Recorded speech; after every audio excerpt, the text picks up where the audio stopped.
All right, we're gonna be on a little five. Okay, Google, set timer for 5 minutes. 5 minutes, starting now.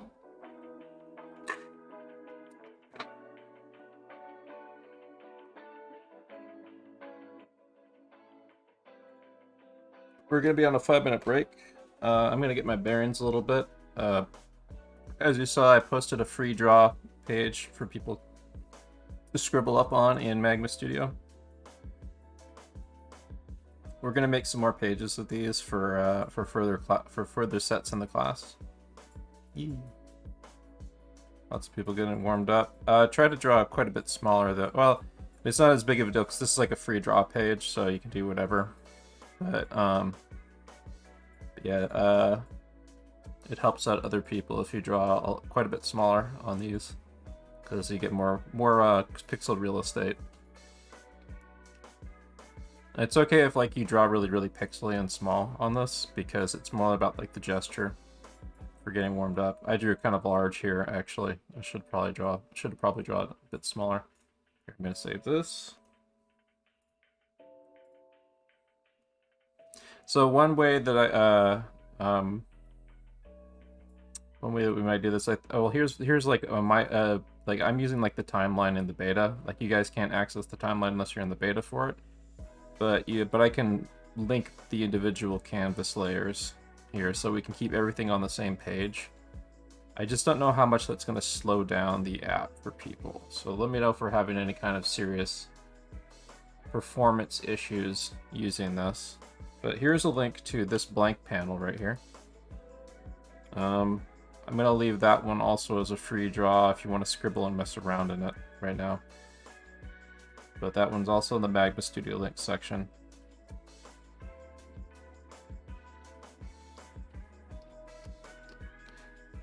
So what we're going to be covering today, when the break is over, I'm just kind of loosening up a little bit more still. But when the 5 minute break is up, I'm going to get us into another set, and I'm going to talk a little bit more about what we're going to be focusing on today, which is of course 4D and 3D gesture drawing, which is drawing in space and time, or time and space, as it were. Yeah, I know. The time and space, blah blah blah. Yeah. Timey-wimey, whatnot.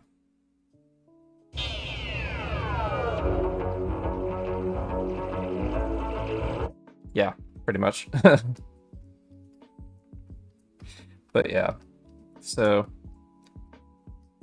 today, like, we're going to be practicing basically what the core of animation essentially is, as far as like how something that you should wrap your head around what pretty much all animation is and how all animation is that you should approach it. I mean, there's going to be stuff that like has it taken out, but almost all of the animation you do should be basically be treated as gesture drawing in perspective.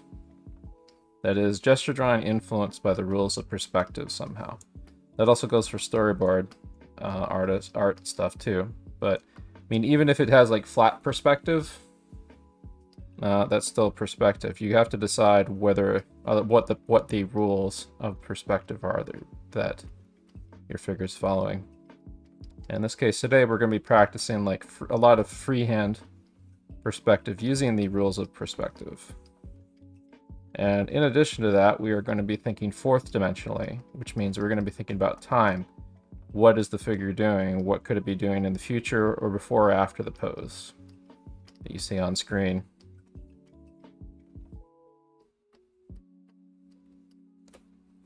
And actually, I think I can play this because this will probably not get me boinked.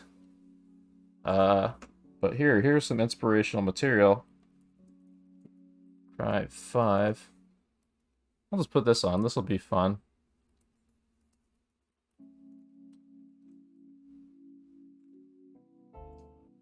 So this is a pretty damn good example, I think, of playing with time and space. I'll put this on. You'll recognize this.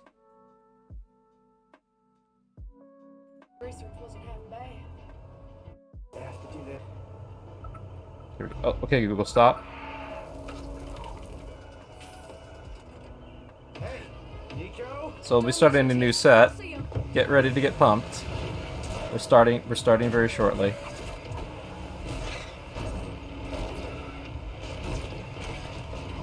I'm gonna go back to my drawing app for this, but you're free to use the Magda Studio link I got.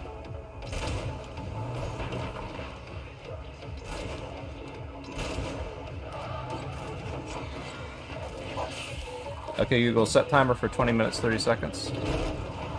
20 minutes and 30 seconds. We're starting now.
Just vibing to DMC5 real quick before I talk about what we're doing tonight.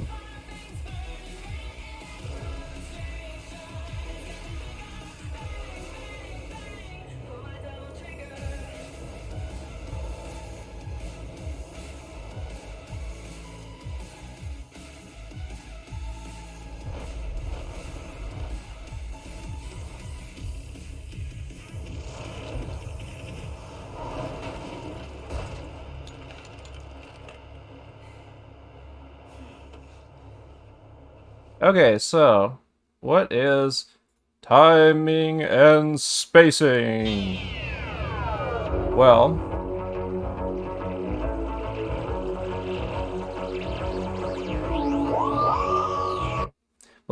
timing and spacing are principles of animation. Timing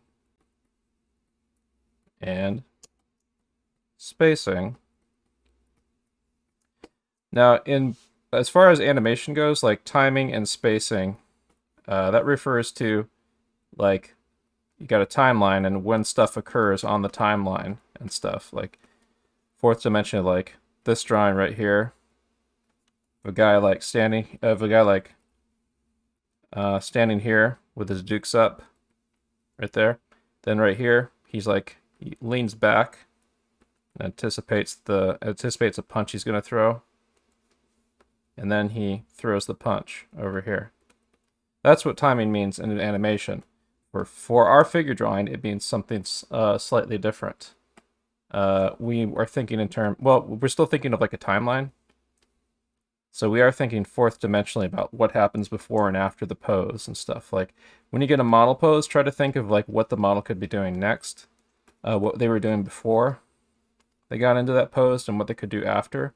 And if or you can either invent something, like you can invent something completely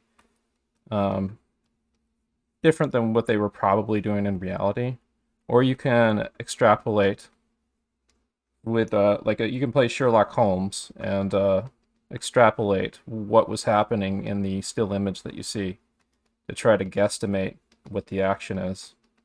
That's when you have a still image, as opposed to like if you have like live action footage, then you can let's say like you have live action footage like, oh, I don't know, this.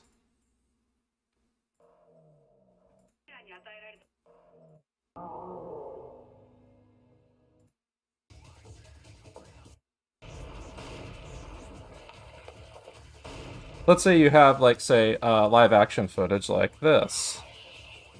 you have plenty to work with in terms of understanding what the action is.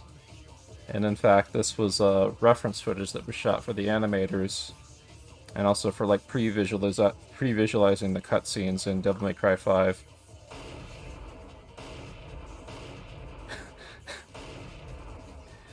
And this lovely reference footage you're seeing right here, I mean, this is something that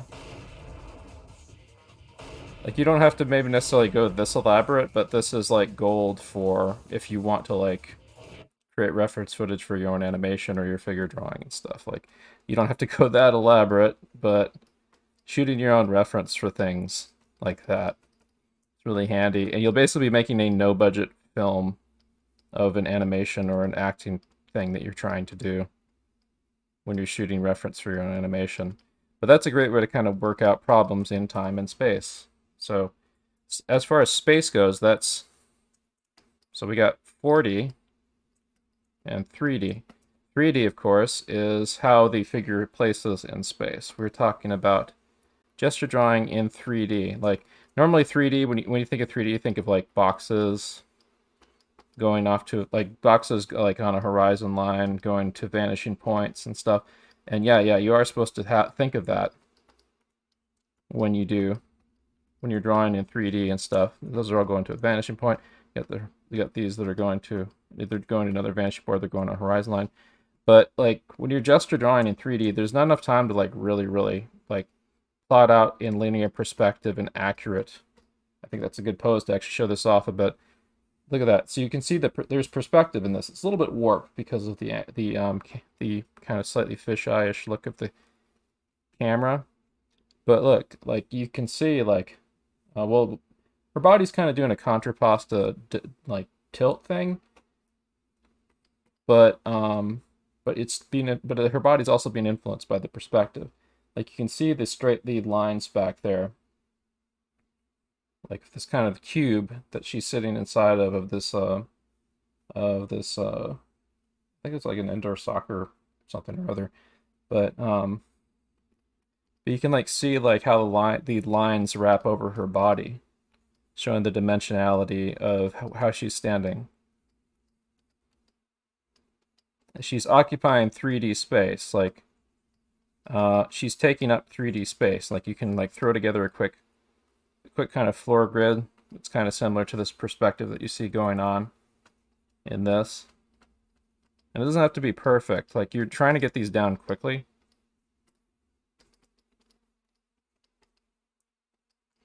And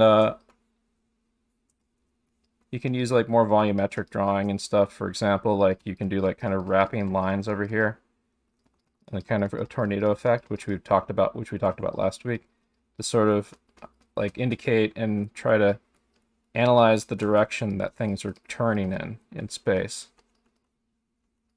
And it's okay to do these really messy. You're trying to make like shorthand notes about what's happening there, trying to get like vibe with the flow of it.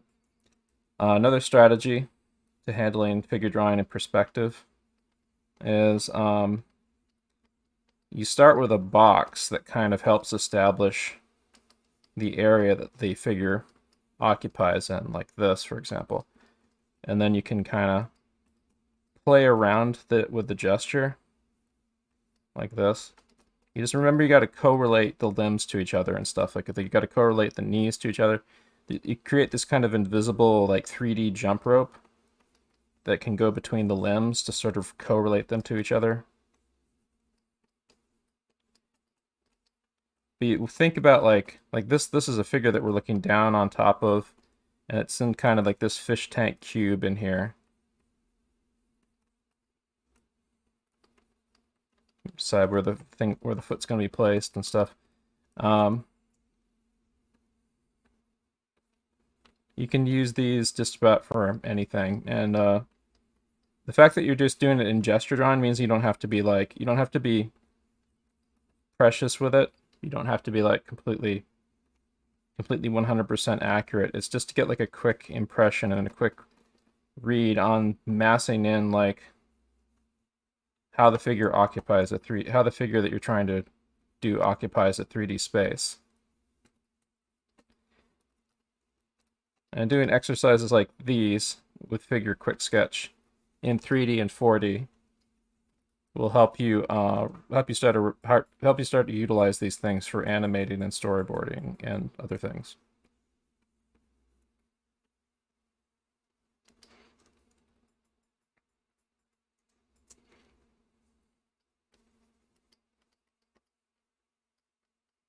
So one of the things I'm going to do during the next 5 or 7 minute break is actually want to yoink some more images for us to use for another figure drawing collection for this evening. I have a bunch of martial artist poses in mind that I was looking at earlier on Pinterest that I haven't yoinked yet, but that I'm going to. There's going to be quite a bit of Bruce Lee and martial arts action films and stuff for this evening. I may also fit in some more skateboarding stuff, but I think the focus today might be more kind of martial arts type stuff. But anyway, this is still kind of a warm-up set. Now, I am talking about what we're going to be covering tonight, but we are still getting warmed up. You're still getting loosened up. I want you guys like just getting your blood flowing and pumping with what we're doing.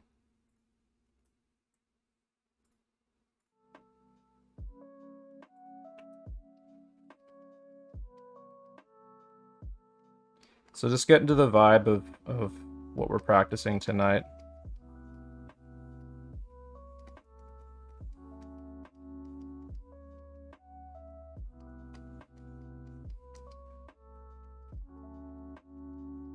I'm still kind of like opening my third eye to the gesture drawing stuff. So some of the other things you guys have my full permission to do this evening is inventing poses. Like if you want to like kind of vibe with the mechanics of what we're doing tonight, it's a good idea to sometimes invent a pose using some of the building blocks of the figures that we're playing with today. We're going to be going over some of the shorthand that you see me using in a little bit. This is one of the approaches that I had on my handout sheets from last week. This one is the Disney style, Disney animator style shorthand for like figurative character posing in animation and storyboarding right here. There's few other approaches to doing shorthand figures. Let's see that I made handouts for last week. Let me re-upload those actually to chat. So let's see here. Well, Maybe you should make an extra channel just specific for handouts. Yeah, probably. Well, first off, here's some handouts not from this week, but last week. Well, not from like 2 weeks ago. It's right there. This one's not by me, but these other two are by me, and these are just like general tips about how to approach stuff for these. This, let's see here. This other thing that I got here, so you can find it. Hey, there are. So there's 3 handouts. These are quick and dirty, so it's not the best drawings on them, but the general idea of them, I want you guys to keep in mind. And I'll show some better drawn examples of this approach. So here's 3 different approaches to like the figure drawing we're doing tonight. The one on the right, the Disney animator shorthand, is the one you've been seeing me do as a part of these warm-ups. There's talking a little bit about looking for depth cues in the character, like trying to get like a ghosted vanishing points and floor grids in. And also the Starman, which is another approach to figure drawing, which is a animator shorthand. And there's some examples of the star hand that are playing on the upper right on Twitch with a animatic from Scissor 7 that I've been pointing people towards for the last week. That basically shows like an application of what we're trying to do. And there's also another application that I've been showing people in Tonico Pantoja of why we're doing this, basically. Like why are we drawing this like crudely and stuff, and like why are we drawing this Why we're drawing this loosely. It's because like we're trying to just like get a general impression of stuff and trying to get like the underlying energy and the feeling of it and how it kind of takes up 3D space. And we're trying to use a pliable puppet that we have the ability to modify to like do whatever we want. Like you should start getting fluent with like your puppets that you use to make poses with. Like you should be able to freely invent, especially after you build up your visual light. Oh, sorry, I have had this on screen. Sorry, that was blocking it off. Yeah, I have a timer going on right now for this set, but you should be able to freely invent with these approaches. You can draw like really itty bitty small, because like these figures, even at a small scale, obey the same rules as they do when you draw them larger. And you can of course layer more information into them. Like for example, this guy right here, I can start with him and I can start like breaking down like 3D shapes into him, for example. Kind of riffing on the gesture there. I can break it down into 3D shapes. I can start inserting little bits more of anatomy and stuff. I can start like adding in more detail. I can lower opacity on this and start working up lines and so on. Start getting more details of the character model in that I'm if I'm like putting a costume on the character or like features that are to his animation model and stuff. But I mean, that's what like using these shorthand tools is for. Like, you're supposed to be able to use them pliably, and you should get fluent with them. Like, I'm hoping like I would want to see like people's sketchbooks throughout the week full of like tons of little warm-up doodles that might be like really small little figures that contain quite a bit of information in them about the attitude of a pose, the line of action, floor grids, little notes about what vanishing point the angles of a pose are going towards. Like, see those wrapping lines going over the form on either side? Those are going to like 2-point perspective, kind of. I want people to get used to playing with this stuff. And because you're going to have to like bang out storyboard poses and animation poses very quickly using tools like these. So get fluent with playing with them. There's going to be times when you use more like kind of accurate technical perspective too. But for your quick shorthand, it's not necessary to like plot out every single vanishing point mechanically and get it like accurate stuff. If you have like a general idea where the vanishing point is, you start to get a sense for it. You start thinking in 3D. Like you can start measuring off parts of the figure or the angles of parts of a figure to sort of judge like what angle stuff is at and what space it occupies. But yeah, when you do your gestures, like keep that in mind. Like this guy right here, for example, this guy is not supposed to be a. You don't think of this guy as a flat 2D shape when you're making the gesture. It occupies a 3D shape. You think about what parts are coming more towards you and what parts are going away from you. Like that knee right there is going towards us and away from us. Like this arm is going away from us, for example. And that little side of the body there, and then like here's another leg that's going back over here away from us.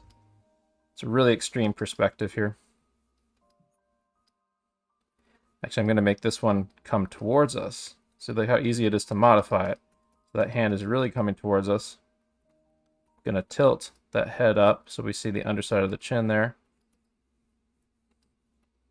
Now we can like correlate these hands to each other, correlate these knees to each other and stuff to get like this good sense of rhythm to the body. So we got this hand that's going back in space. And yeah, like think about what 3D space the gesture is occupying. It's almost like you're playing with a 3D wire sculpture when you're doing these.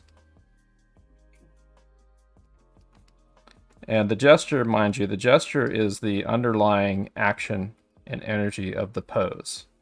You can embed gesture into structure. Like the structure is the 3D forms of a pose. And in a strange way, like there's a little bit of that should be in like the back of your head even when you're drawing in a very heavily gestural approach. But like for example here, like there wasn't a moment when I wasn't thinking about what 3D space this form occupies, like that I was drawing, like even if it's rough and loose. Like I'm thinking like, how would I modify it so like the chest would maybe like be up here. Maybe the horizon line is about here-ish or something. Or maybe like here by the knees. Think about like how that would modify the oh, okay, Google, stop. Okay, Google, set timer for 5 minutes.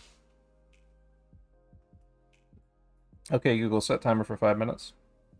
5 minutes, and we're starting now.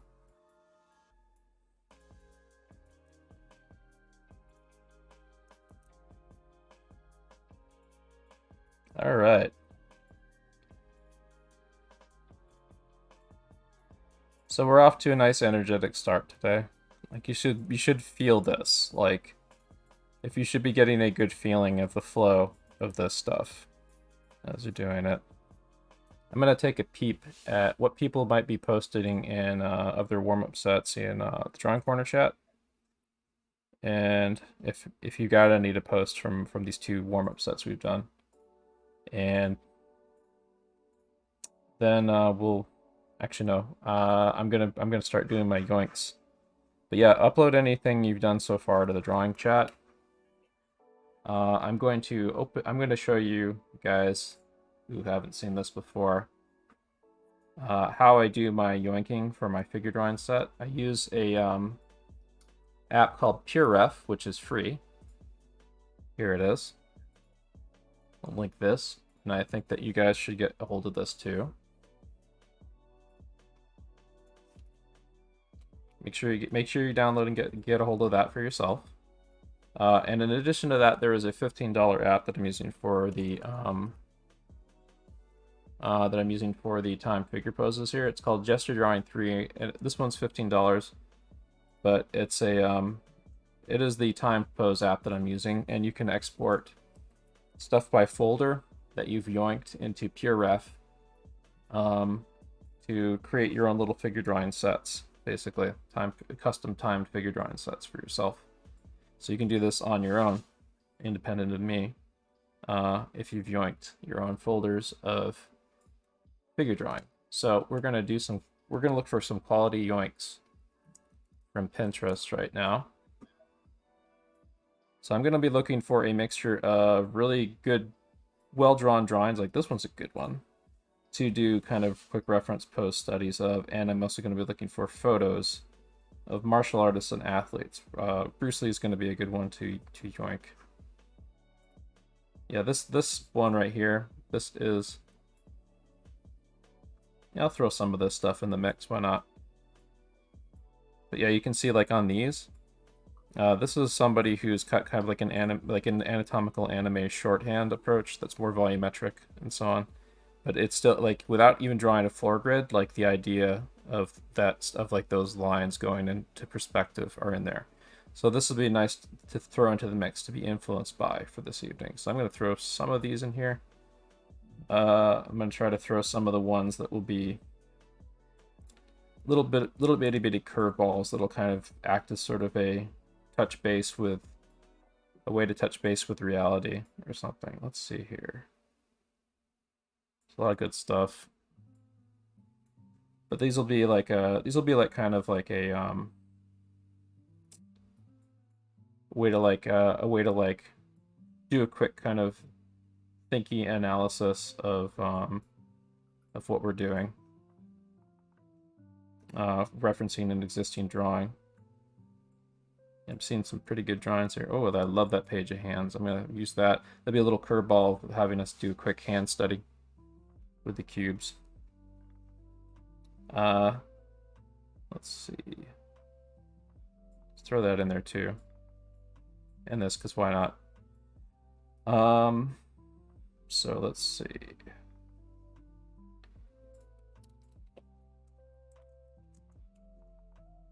Let's look for some good Bruce Lee poses.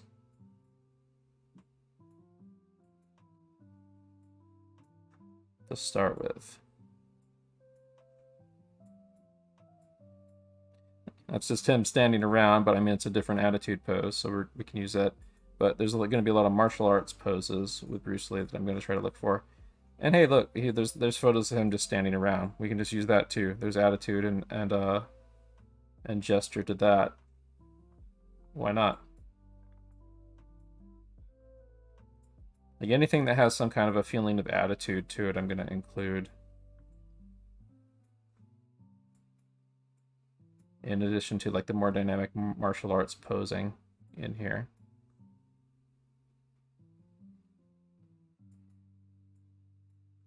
Like these little candid moments like this of him just being himself.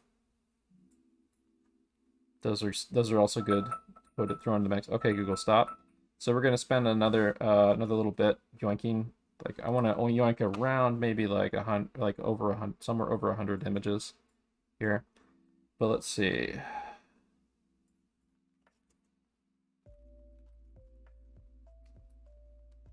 See if we can get some good Bruce Lee martial arts poses in here.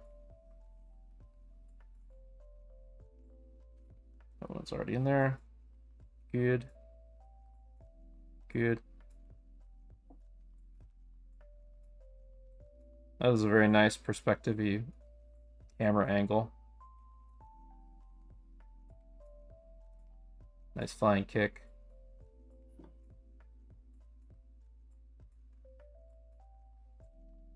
We're just gonna use anything that looks good to do perspective-driven studies from, and also maybe think about the action that's happening and how we can break that down fourth dimensionally and invent from it.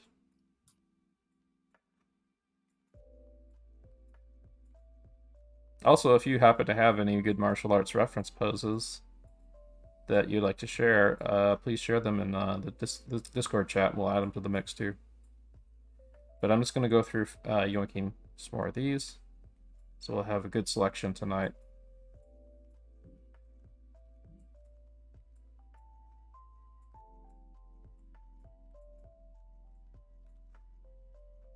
Alright, so let's get a few more of Bruce Lee.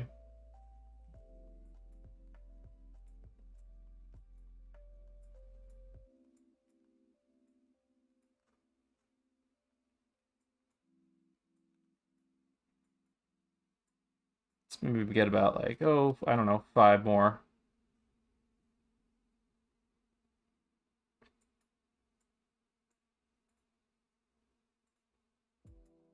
Two, 3, 4, 5. All right.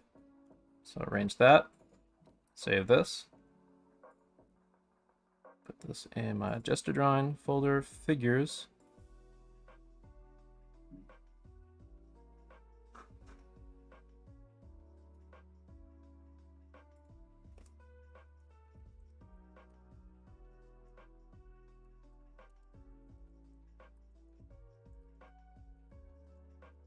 Save that. And now we will do some hunting for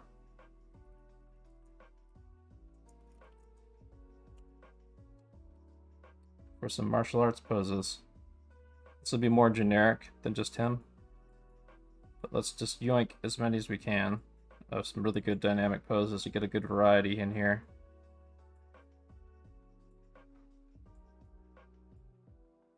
Yeah, not that one. Some of these are going to be figure vignettes, and that's okay. We've drawn that one before.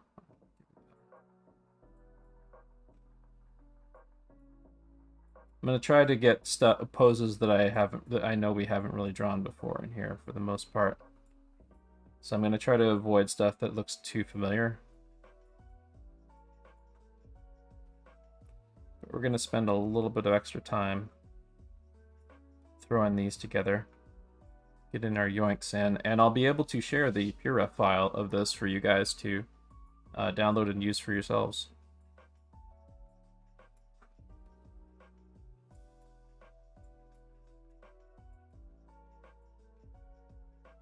We've used that one actually.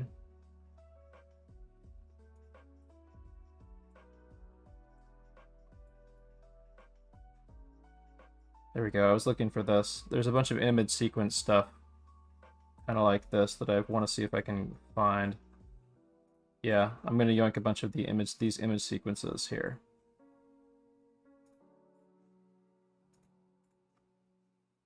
So I'll try to get a mix of image sequences in here as well.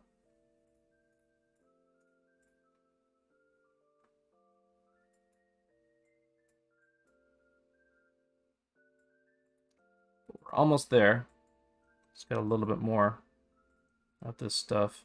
I think that one's a little bit too... That one's a nice image, but it's a little bit too horizontal. I'll throw it in here and see if we can still use it anyway. But if it sucks, then I'll skip it during the set.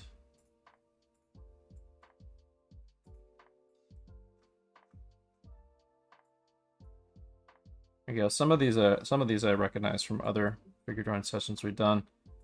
Like I said, I'm gonna try to include stuff that we haven't done before, but it's okay if some of it is stuff we've done before. Some of these are just really damn good poses that have good energy to them that would be good that I know would be good to vibe with even if we've done them before.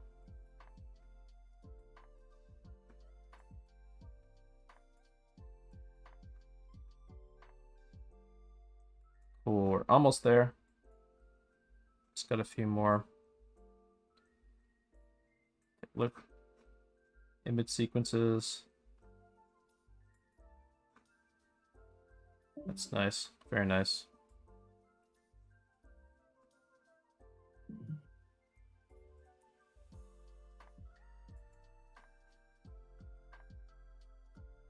I'll throw that guy in there because I really like that pose, even though we've drawn him before.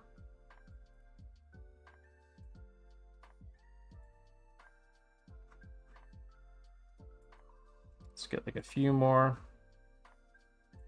These are fun because then you can throw like the kickboxing bag in and stuff too as a little gestural thing of it reacting to the force of the blow. All right, I think we're about ready to start another set. I'm gonna export these real quick. Let's throw this one in here too.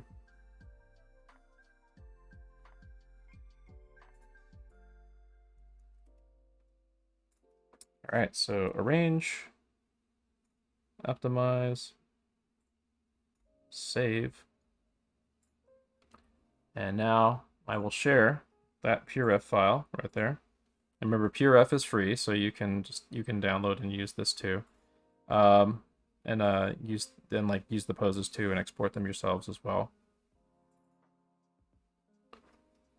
But here we go. It's gonna upload the chat. Wow, 58 megs. It's quite a bit of content. I think we have more than enough to last us the night, maybe a couple days actually, from that little yoink. Although I might do some more yoinking later. Every now and then we have to replenish the stock.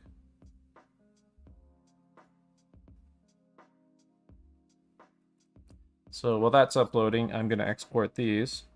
I'm going to save. I'm going to export all images. I'm going to export them into a folder called Martial Artists Mix 1A. Select folder. There we go.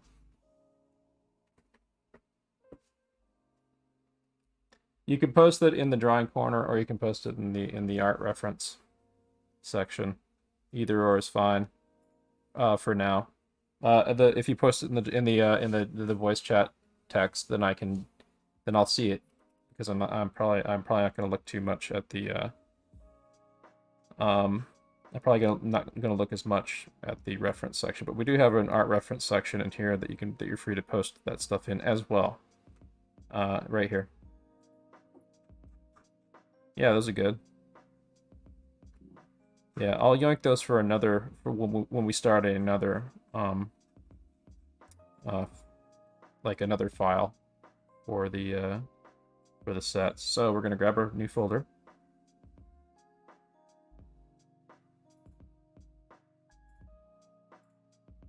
There we go, 124 images. That's kind of close to enough to last us the night. So I'll start us on a new set. Okay, Google, set timer for 20 minutes, 30 seconds. 20 minutes and 30 seconds. And we're starting now. There we go.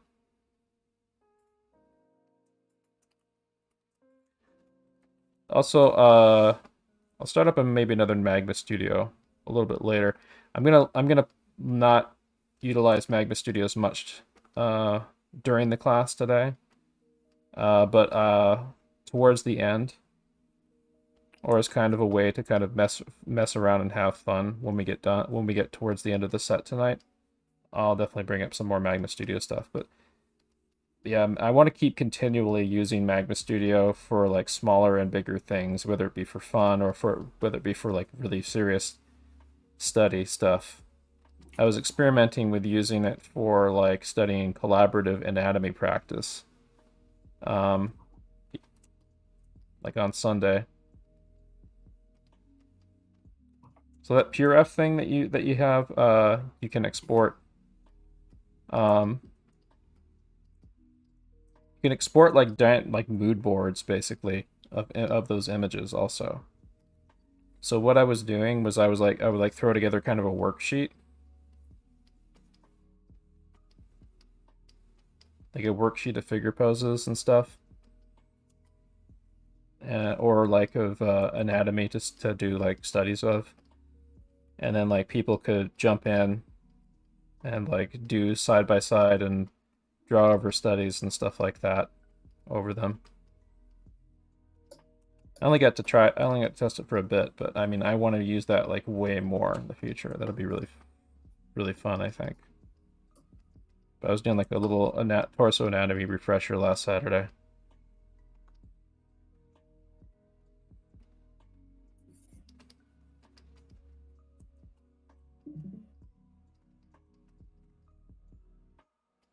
But remember, folks, we're thinking about like the energy of the gesture of these poses. It's supposed to be messy.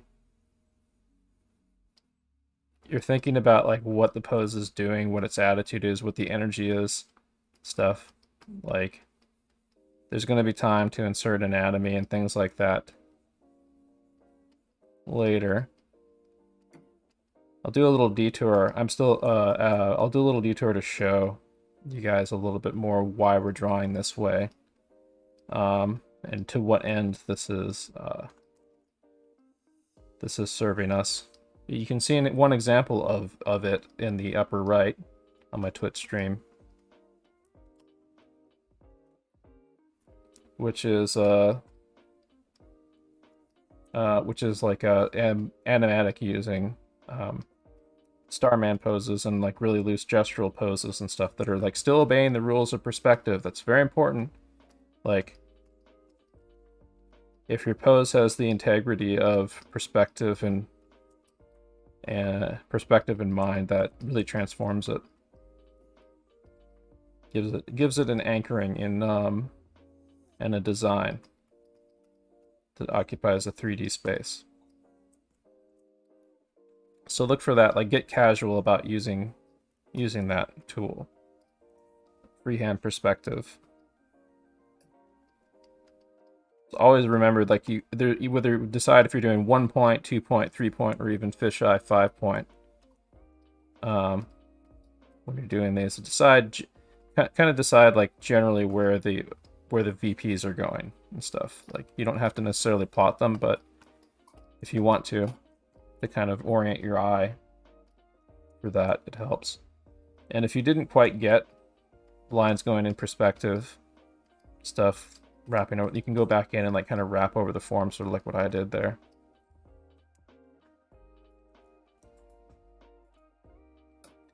So for this one, this is an opportunity for me to do a little detour, actually, I think, and show off some line of action posing.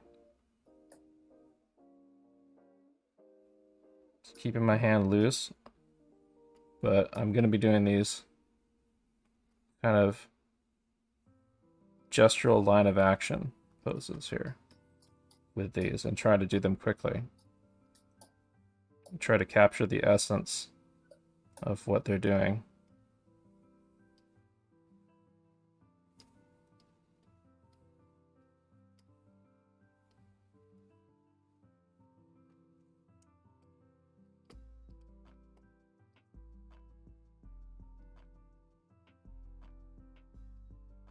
And try to do it in only a few lines.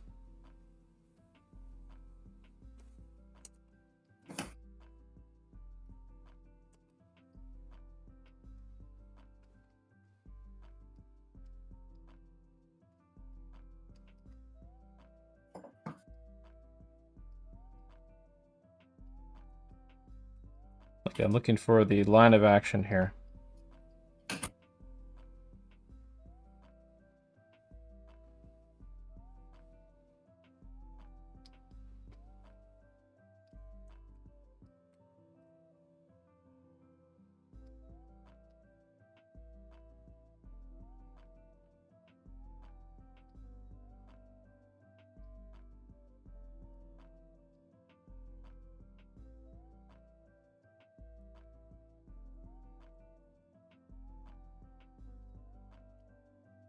Let's shrink these down real quick. That was a little detour to kind of get me. Look for opportunities to mix things up like that. That is a... Is this a 3D model?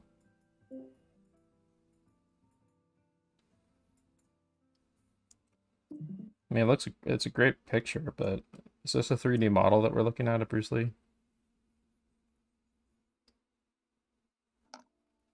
Yes, the hair is polygons. Yeah, I mean, it's a good pose. Like, whoever did it has, like, a good sense of underlying gesture drawing, for sure.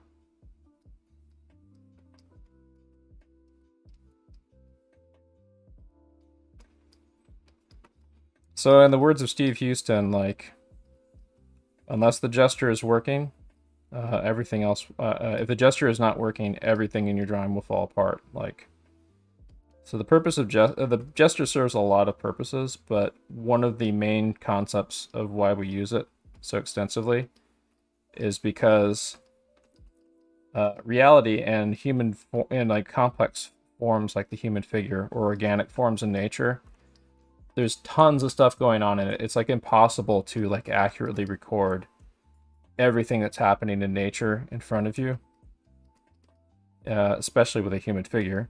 The human figure is ridiculously complex. But I mean, that's true for like if you're like, you know, if you're trying to draw water, if you're trying to draw like fire or trees or whatever. So you look for an overall thrust of the gesture. Kind of got a little bit tied up in this one, otherwise I would have pushed this more. But the gesture is like the underlying energy of a figure, the underlying rhythms of a figure that tie it all together. Or of anything you're drawing, really, like, because you can use gesture and just for drawing just about anything. But the gesture is like almost kind of like a way to kind of get an illusory connective sense of energy throughout what you're drawing. Things are going to look stiff and robotic if there's not a good sense of gesture underpinning them, and the gesture will often drive the pose. The gesture includes stuff like the line of action, It includes like gravity, it includes acting, it includes inertia, it includes feelings of intent to the pose. There has to be an intent behind the poses that you do. Like, what is the person doing and why? Or, like, where are they going, for example? That's thinking fourth dimensionally also. Where are they going? Where did they just come from? You also want to get inside the head of the character that you're drawing, especially like for acting. And that is embedded in the gesture as well. Like if you can imply an emotion with like a single line, like that's the essence of gesture drawing, like an emotion or an attitude with a single line. Like what's the attitude of this guy, for example, versus like the attitude of like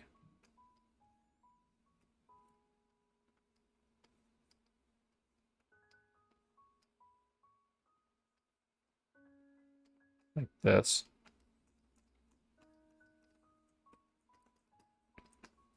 This guy looks more confident and kind of smug and stuff in his posing. This guy looks more intimidated and frightened. You want to think about what your pose is telegraphing visually when you do it, and let that drive what you're doing, whether it be the acting behind it or like the force or the energy going through it. Like in this case, we got like the force up here, but in this case, like I've got a line of action of thrusting the leg out here, but that's not how he kicked. How he kicked is he swept it up the floor to do like a side kick against the bag, like right here. That's why you want to think fourth dimensionally, like, so it isn't just about just capturing like the linear line over the surface of the form. You want to think about where that leg came from, and it's hitting sideways into the bag here. The bag is denting inwards away from us. It's like, even I'm going to exaggerate it for the purposes here, like maybe like a bent hot dog. I was kicking a giant hot dog.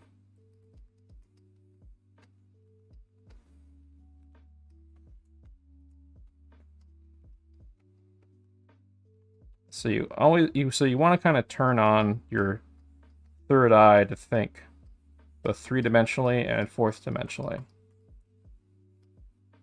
when you do these gestures. And you want to make it second nature to kind of see that stuff and vibe with it, so that it'll come up. You'll be thinking in those terms reflexively almost any time you're drawing. Or if you aren't thinking that way, you can catch yourself and start thinking that way. Turn on that part of your brain that thinks about these poses analytically with 3D and 4D in mind.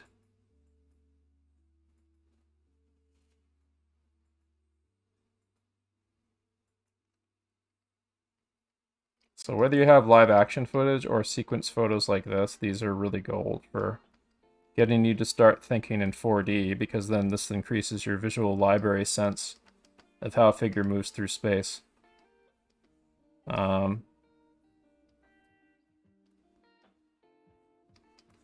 This isn't the clearest example because he's overlapping his body a little bit on some of these poses. But you can see, like, you know, like this pose versus that pose, where he's up in the air, where he's landing. He's doing this kind of A shape to his body. When he's off the ground, spine's kind of bending forward here. It's bending forward here, but it's more kind of, there's more of a bend to his torso going that way. His arms are going back into space behind him here. Shoulders are up. Head's hunched forward more.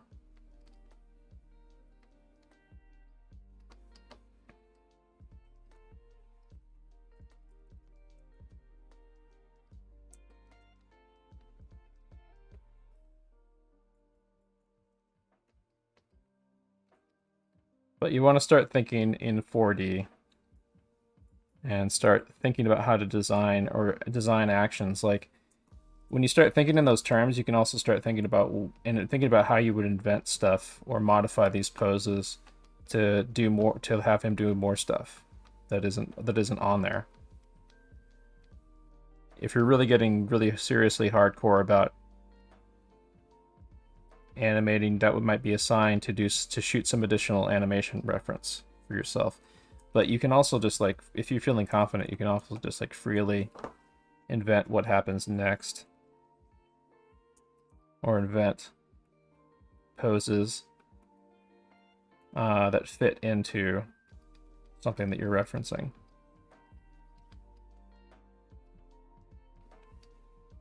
Like, how did she end up in this pose right here? One thing that you're going to run into an awful lot with poses is whether they are staged or whether they are actually whether they are like staged and kind of fake, or whether they are actually an action moment if captured in time of the action. Like there's a lot of poses that are just kind of like static stock poses and stuff, where they can like push really dynamic looking camera angles and stuff, but they're not actually like performing like the action. Like if you were in the room physically when they were doing the photo shoot, like the model was just going into the pose and then holding the pose and stuff. Like they weren't actually moving in that way, like faking throwing a punch or something like that, you know? But versus like footage of a punch actually being thrown.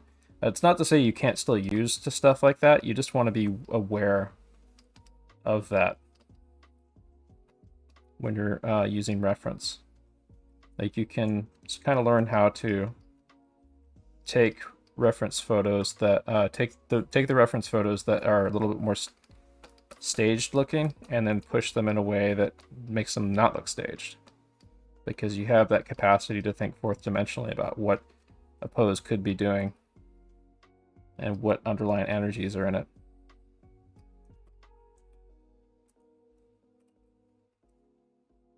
Case in point, here's a very, very staged pose, but it kind of makes sense for an archer. But archers in real life probably would not take on this pose. This is a very, very stylized, staged pose right here. But this is a kind of a good pose for like a piece of fantasy art or something. Like, so what if it's a little bit kind of staged? It's okay. There is still a good sense of dynamism to this, but this is a little bit of what I'm talking. Oh, this is a little bit, I guess, of what I'm talking about. Of a pose that looks like it's not really a captured moment in time per se. It's a pose that a model went into and held, versus like you caught them like mid-action or something.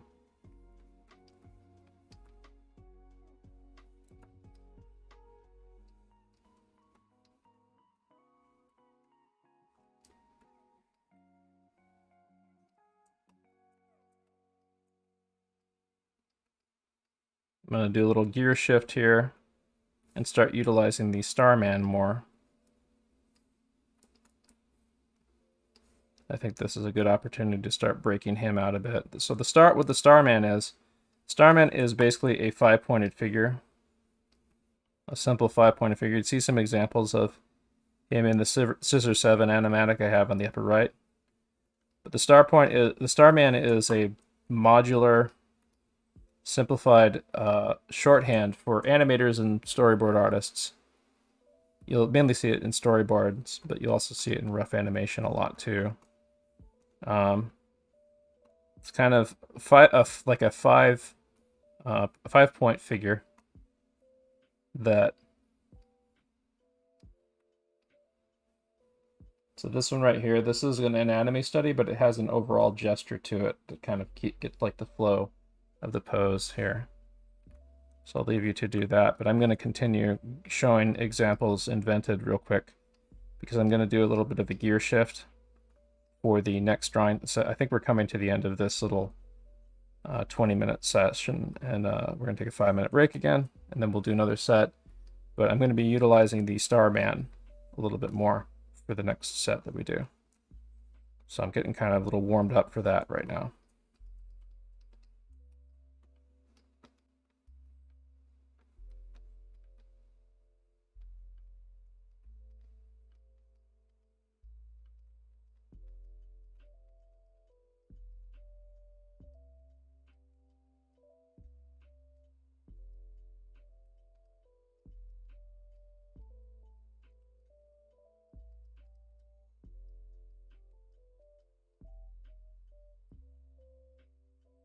So I think we're off to a pretty strong start this Monday.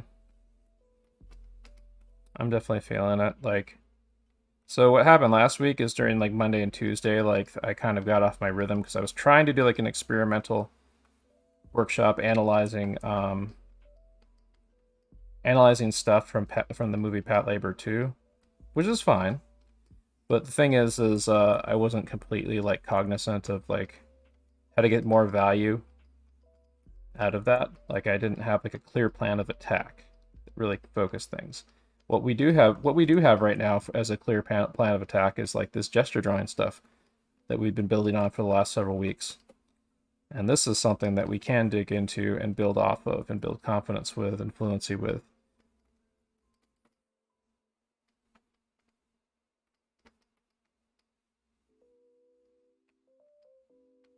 So keeping things focused so we're not overwhelmed.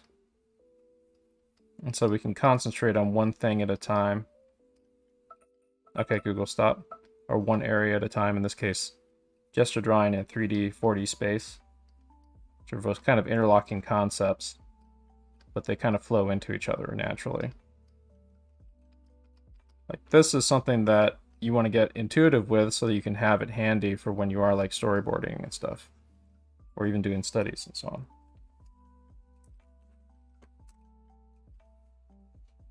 So we're going to take a 5-minute break. Okay, Google, set timer for 5 minutes. 5 minutes, and we're starting now. I'm going to pause it on Bruce Lee here. I'm going to get up and stretch. I got to get like some hydration, I think. Hydration and a quick energy snack. I'll be right back.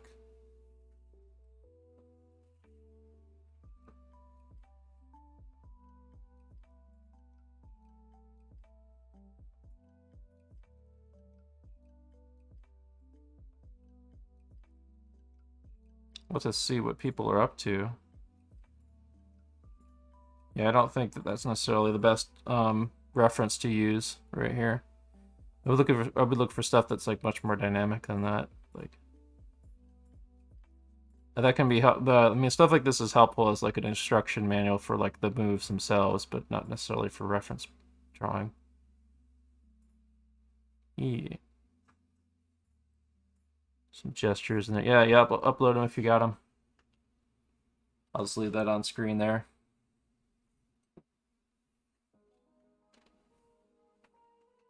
Yeah, if you like repeatedly doing these, you're off to a good start. You're on the right track. You want to, because you're going to be doing them a lot, tons, and every day. I'm going to go grab a snack and a drink. Right back.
Oh, very nice.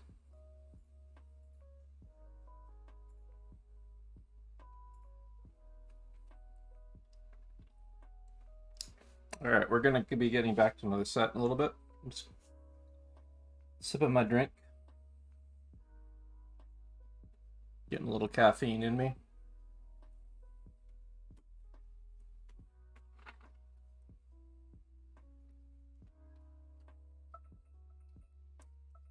Okay, Google, stop. Okay, Google, set timer for 20 minutes, 30 seconds. 20 minutes and 30 seconds. And we're starting now. Alright.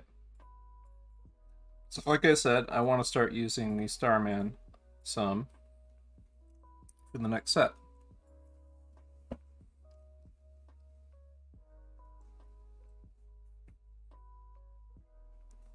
So let's see, how should I approach this? So the fun of the Starman is that as simple as it is, it still obeys like the rules of perspective and stuff, like in depth cues and things like that, like the information of what direction it's going in, and like how the vanishing points and stuff are modifying the figure are still going to be embedded in it. But it's like it's like a really, really, really simple puppet. A simple and versatile puppet to quickly rough in an idea. You can draw them very tiny too. That's the other advantage of them. In fact, I should be drawing way smaller with these. Like I should be drawing like itty bitty.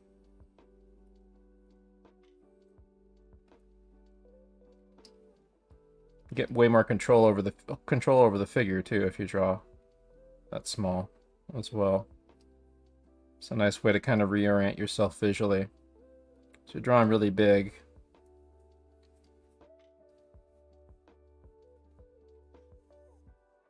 Drawing really big with a limited time frame, it can be difficult to kind of realize that you're not pushing stuff far enough, for example.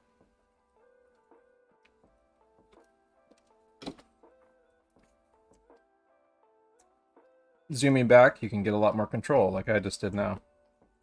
So I made some modifications to the figure to get it a little bit more pushed. So let's see what I can do with this.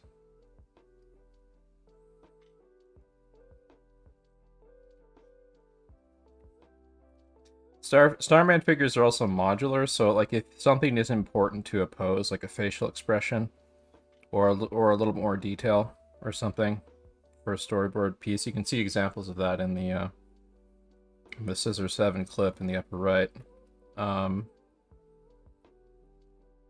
They're modular so that you can add in information if it's important for the shorthand of something.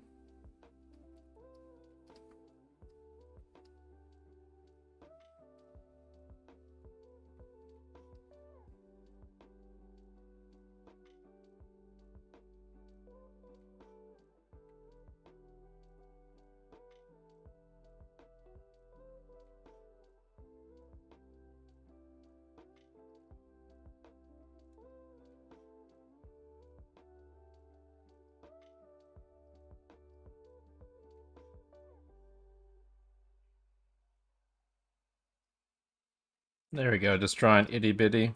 Just getting my general impression of the figures in stuff. I can probably beef up my size a little bit, actually. Just maybe like make them like, oh, I don't know, about like 25% larger.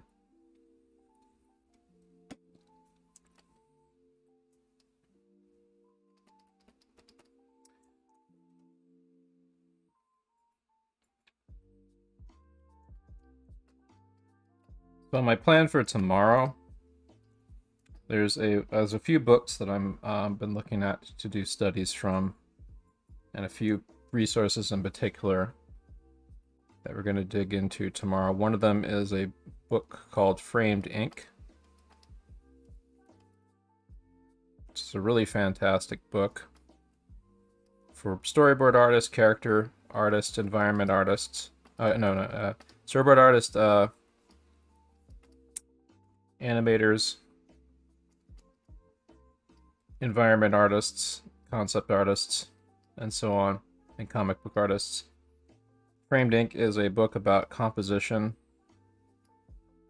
in visual storytelling.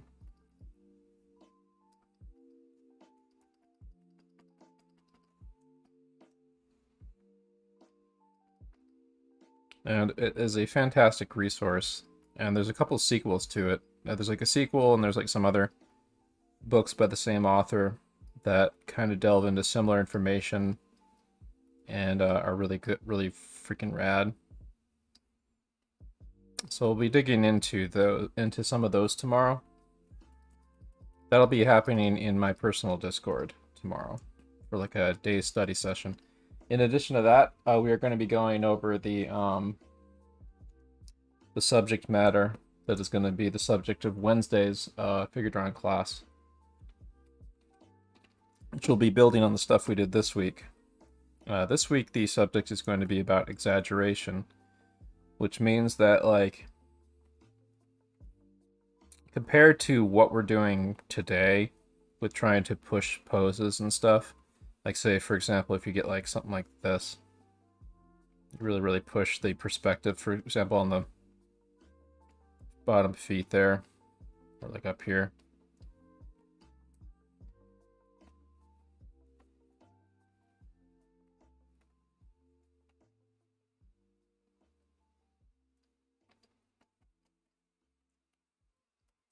We're gonna push things even crazier than any of the exaggeration we're presently doing.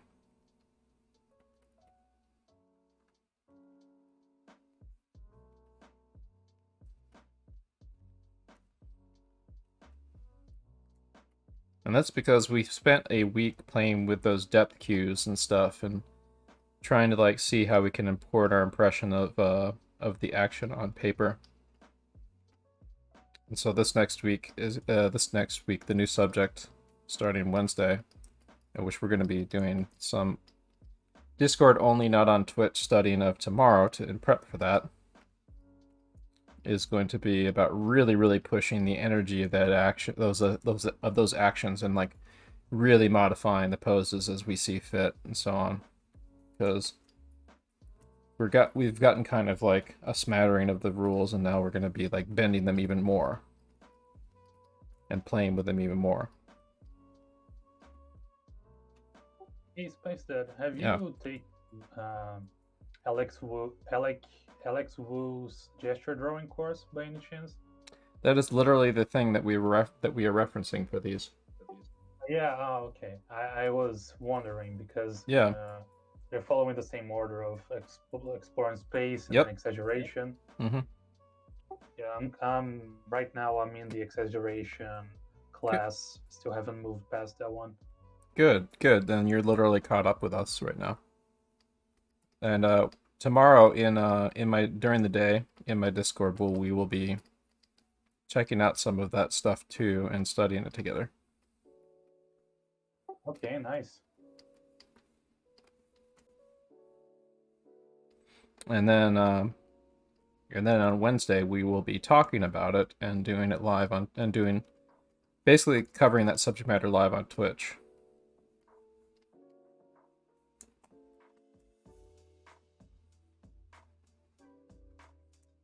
So one of the many things that Alex goes over in there is like thinking of the pose as a singular unit.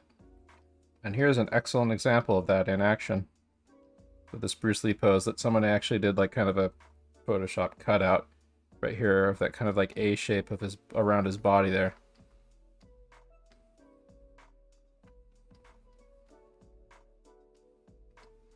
Thinking of the pose as a singular unit that's flowing together is a way that you want to. That's like one of the many ways you want to open up your third eye when you're thinking of posing. When you look at a pose, you want to like have a visual memory impression of what the overall shape of the pose is as a singular unit.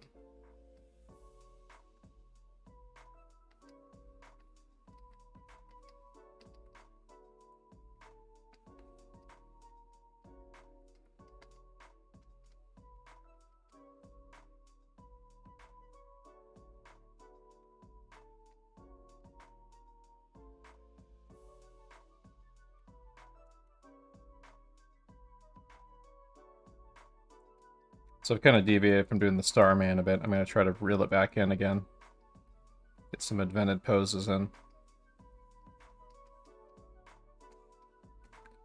I am coming back slightly rusty, but not as rusty as I was last Monday. Like, this is a much stronger start to the week for me. Even though I am coming back a bit rusty. Because I did some torso anatomy practice yesterday. Did a little bit of gesture drawing practice yesterday. But I was pretty wiped. And I did a lot of sleeping yesterday. Which I really needed. Got plenty of rest on Sunday.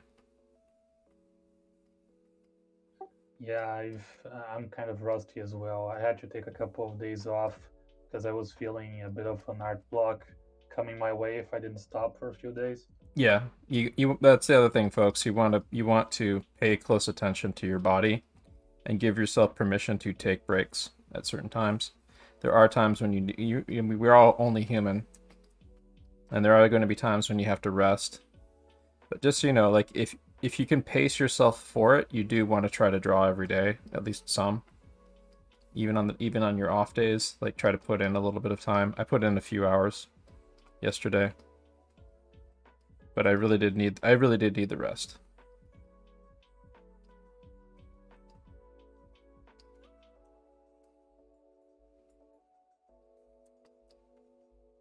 We've actually analyzed this image sequence before, by the way, for a previous thing.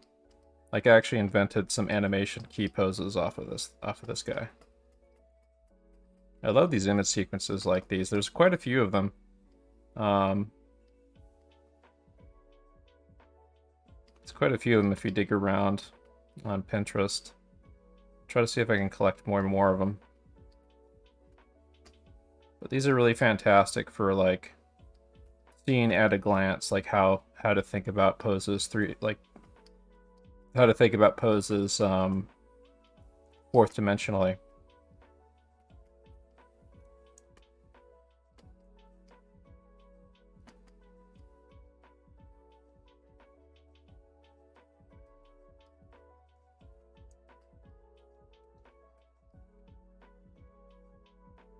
So this looks like a very staged pose, but I mean, like, this is not out of the question for, like, a kind of a loose punch that this guy might be trying to this guy kind of feels like he might be ready to kind of throw a loose pistony punch with his power coming up from the back leg up through his arm, up through his torso, up through his arm, to through like a torso twist punch or something. Like, quickly extend and retract his fist. This guy seems like he would be able to use his fists like pistons in conjunction with his torso.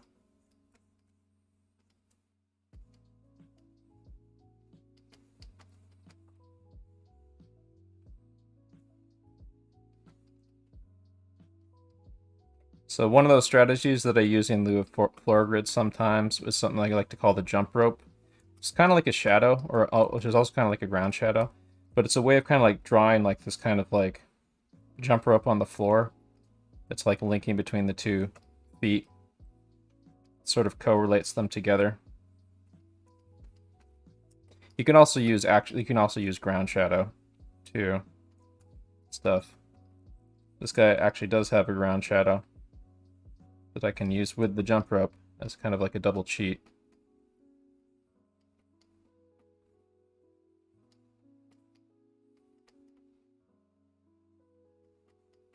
Also, don't be a slave to your initial gesture. You can, like, do what I'm doing and, like, keep iterating on it if it's not quite working, if it's not quite pushed enough.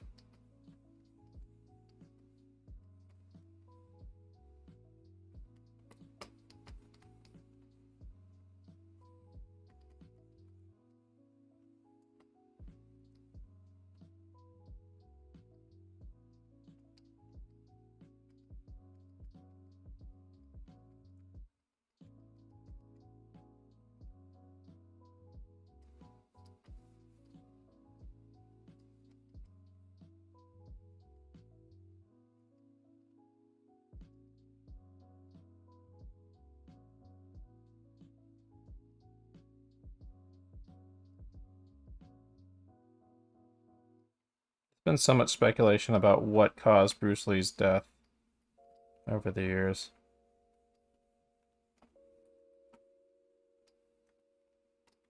One of the more popular rumors is that, like, some organized crime syndicate poisoned him or something. I'm inclined to think that it was just like a freak accident, or some kind of freak occurrence.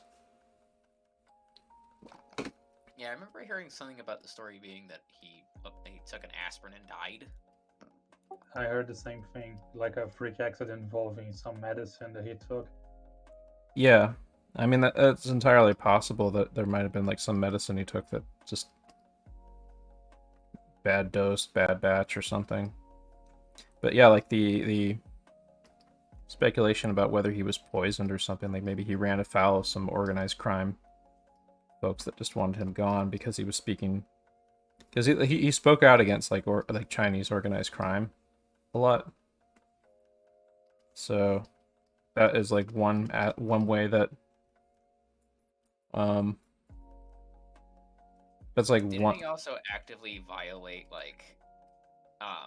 not like the tenet of not teaching Westerners martial arts or something like that? Like he was like the first person to try including.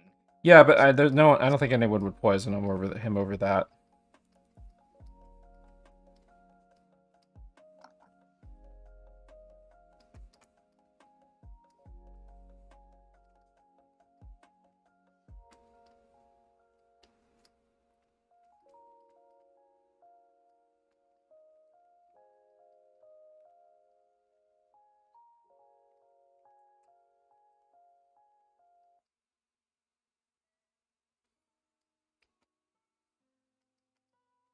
Here's a great opportunity for a really simple. Like if you look at the Starman down there, like they can get really kind of absurdly abstract. Like this is an opportunity for you to kind of experiment with designing a quick abstraction of the figure. First, like say, oh, you got a storyboard, you got to hit a deadline. Oh, this is your reference pose, and you got to do it in a few seconds. You got to bang this board out. Okay, well, boom, boom, boom. There we go. Get something like this in here. Just as long as it has enough rough information in it to kind of record the feeling of the pose.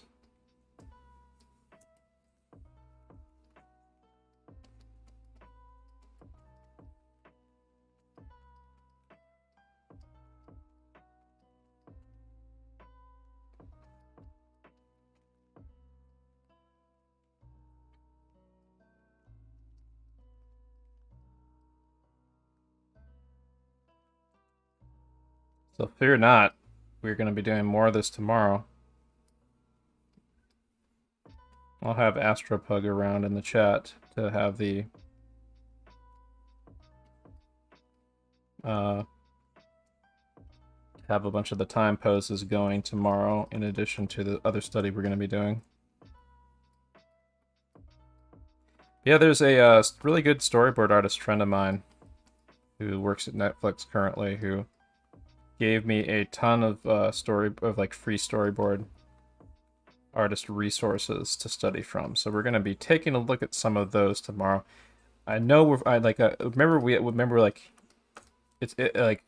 want to pick and choose one at a time what we study on and stick to it. Otherwise, we'll just get overwhelmed with art. Oh, well, like what something I like to call like art tutorial art book pack ratting, where we just start collecting all these things, but we don't actually use them. So that's what we're doing. So that's what we're doing tomorrow. We're going to be focusing on the Oxwood gesture stuff in prep for Wednesday, and also taking a look at framed ink.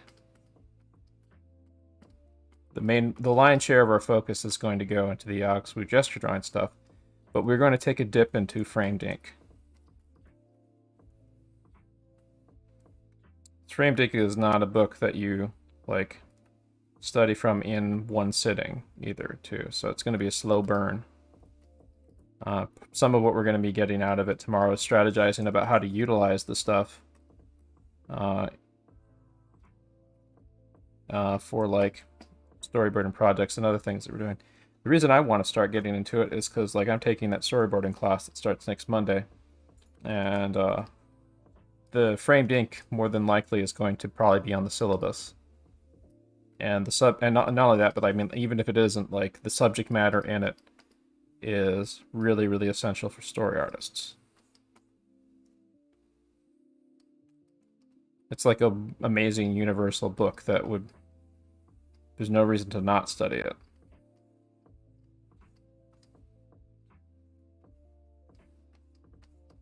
So I've got a copy of that in ebook form. I had a physical copy of it back when I was in art school, but I lost it. But we'll be checking that out tomorrow. Okay, Google, stop. But here, let me show you framed ink real quick.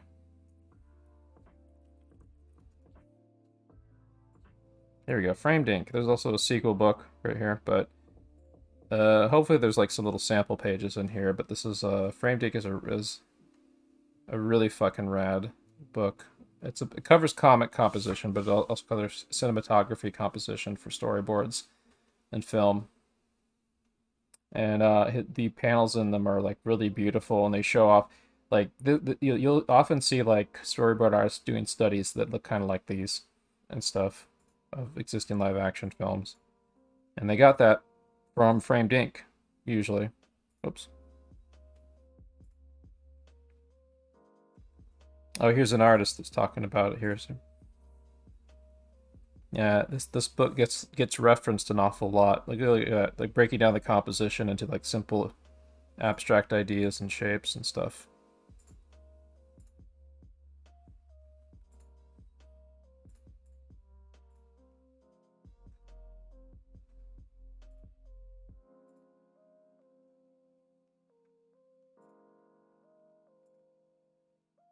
Yeah, it's a fantastic book. So we're gonna be going into that tomorrow. This is a sequel. I haven't checked out the sequel yet, but yeah, there's some other books by him too. Frame drawing techniques. That's one of the other books. Frame perspective. Ooh, yeah, that's another. Yeah, I definitely think I want to get a hold of this one at some point. But that one's going to be super helpful, I think, too. It's got frame perspective volume 1 and 2, frame drawing techniques. I think all of these books might be really great to get a hold of.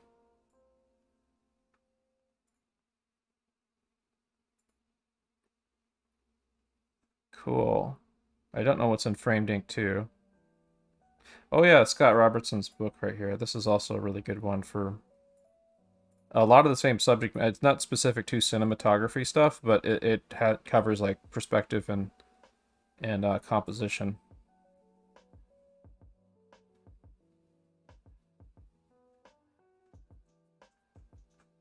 Lovely. Let's see here. But yeah, framed ink, fucking rad book, and we're going to be dipping our toes into it tomorrow. Let's see what else they got here. Oh yeah, Francis Glebus's storyboarding book. That one's a good. Dream Worlds. This one's a good one. Oh, Noir Comics. I haven't seen this book, but Dream Worlds is a good book. I think I have a copy of this from when I was in art school.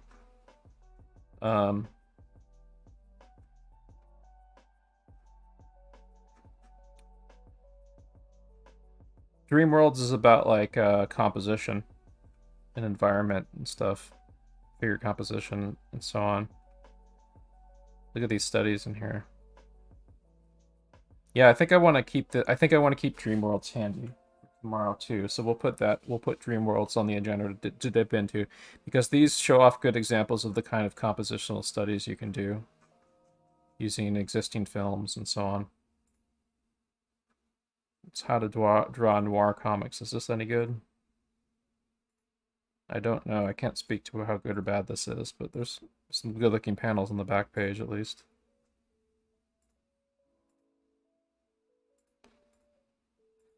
But yeah, Dream Worlds.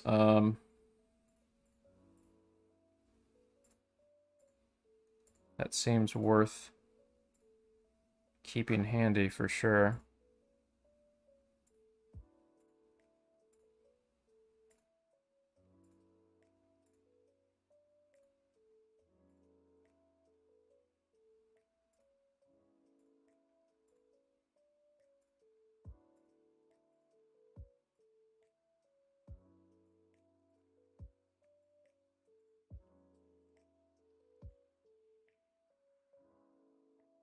Oh, it's on Kindle. Oh, that's handy.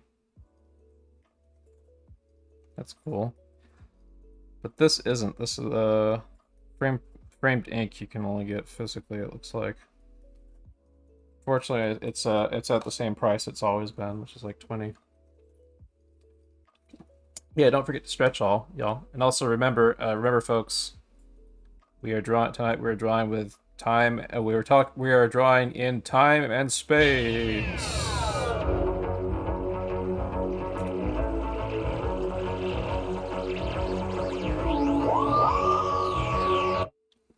Yeah.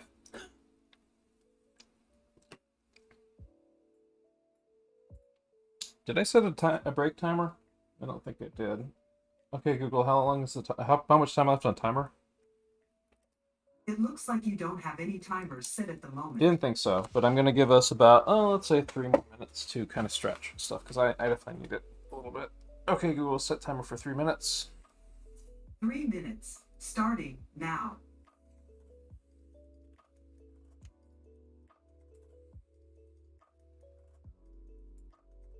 Good shit.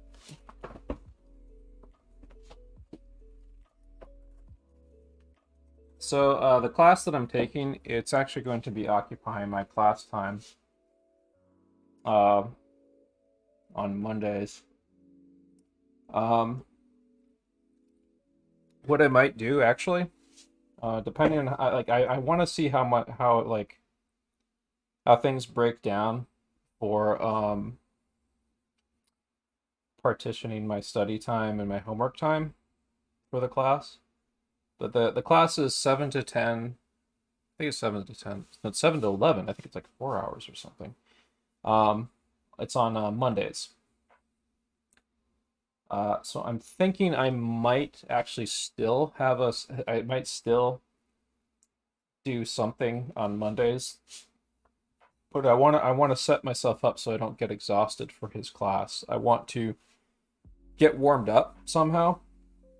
And I don't necessarily want to cram for the homework. Like, I want to hopefully get the homework done by Sunday before his class. And if anything, there might be like some additional polish or above and beyond the Call of Duty type stuff that I do on Monday before I turn in the homework assignment or something, you know.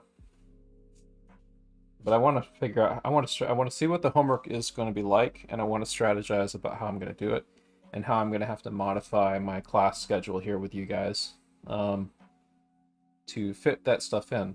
So when I start that, I'm going to be really hitting the ground running with it.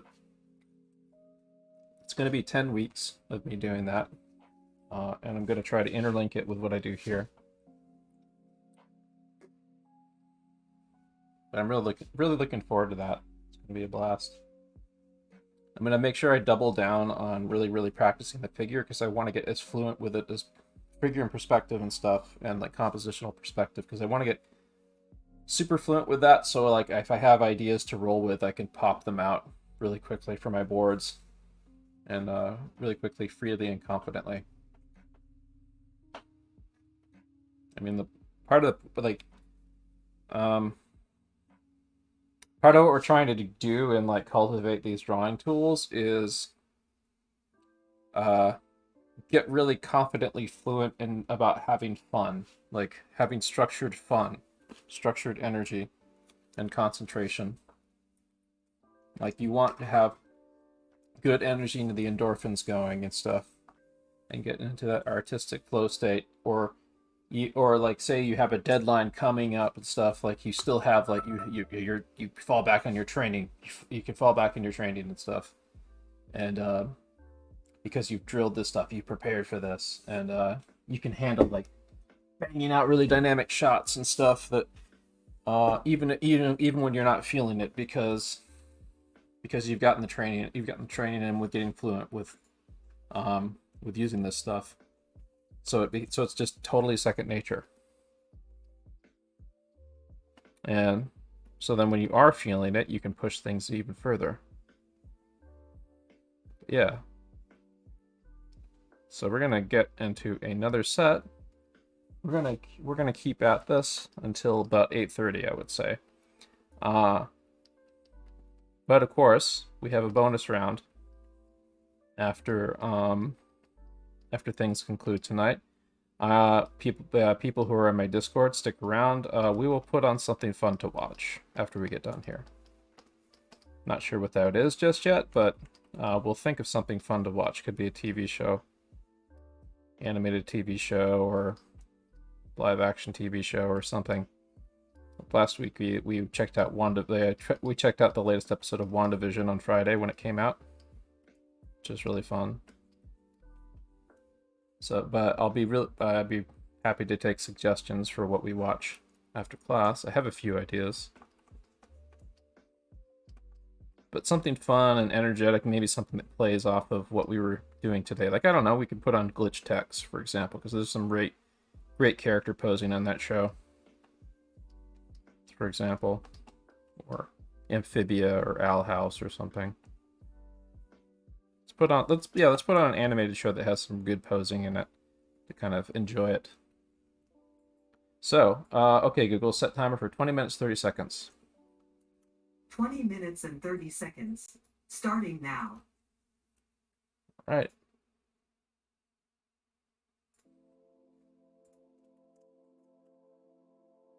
Here we go.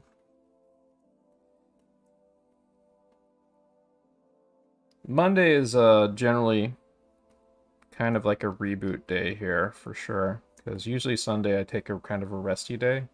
I was hoping to like get more practice in on Sunday so it wouldn't be like necessarily a resty day, but I did kind of wind up needing that. But point is like if you are coming back in on Monday, it's okay to come in a little bit rusty.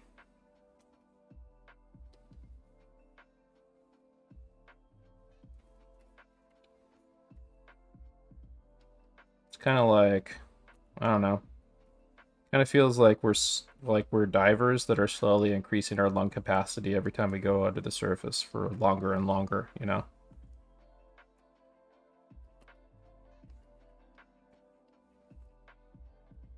Like being able to crush a good 8-10 hours of constructive non-burnout-y practice, for example.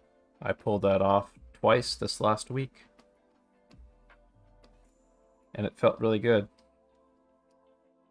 But eventually I did need, not because of that, but just body care in general, I did need like a nice resty day. Like when I was actually doing the figure drawing stuff, that was just great. That felt really good. It's nice when you like, when you get a good rhythm with something you're doing, like everything becomes easier. So that like even your practice sessions become easier to do and you get more value out of them because you've like got a good rhythm going with it.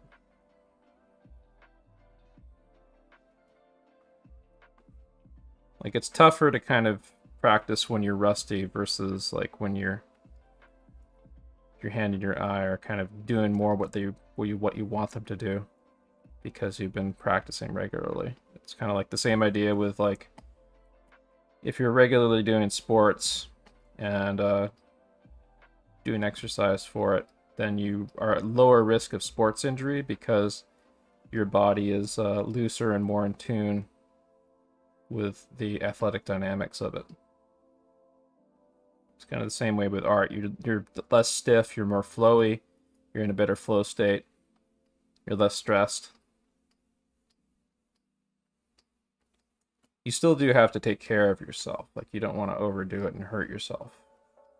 Be conscious of your body and stuff when you're pacing out your study sessions. But it's like, oftentimes like good rhythm compounds on good rhythm with your study habits.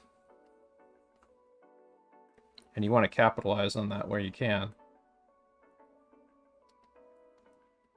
Remember, when you're when you're practicing art, you want to set yourself up for long-term success.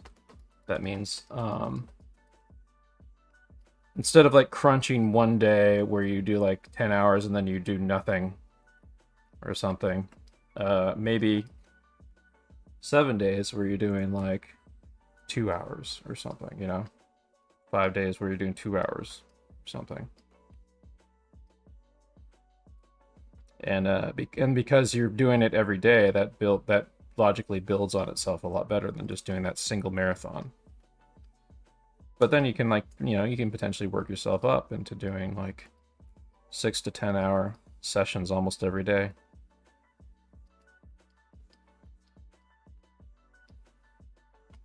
It's got to pace yourself, not burn yourself out, and be conscious of your health, and give yourself permission to step away every now and then and rest.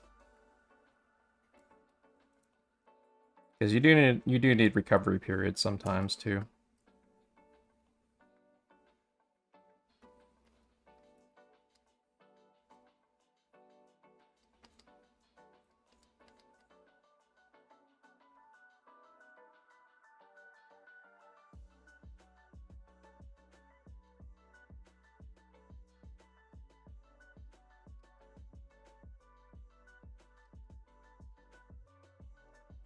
So does anyone have any ideas what we could watch after class? I'm leaning heavily towards like something in the vein of Amphibia or Glitch Text, or something fun, with a show with fun posing that's just fun, you know? So I'm thinking of actually like doing some draw-over studies of them tonight. You know, draw-over studies are a fantastic thing to do when you're kind of feeling low energy, or when you kind of want to you don't turn off your brain when you're doing them, but it's a way to get, it's like low impact aerobics. You can get really in depth with draw over studies and stuff, but like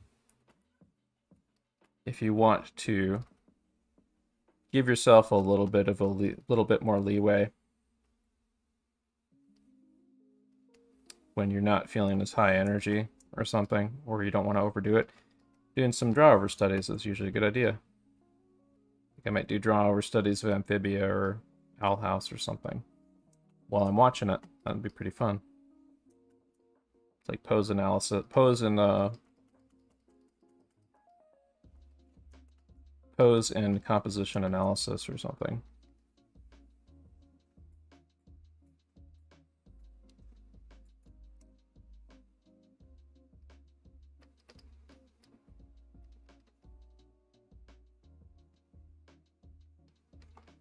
So I was doing Starman earlier today, but I'm feeling a little bit more with like the Glenn Villepeu Disney style shorthand for figurative animation puppet that I'm used to using a lot. So I'm gonna kind of roll with that some more, I think. But I do want to use the Starman more extensively for sure.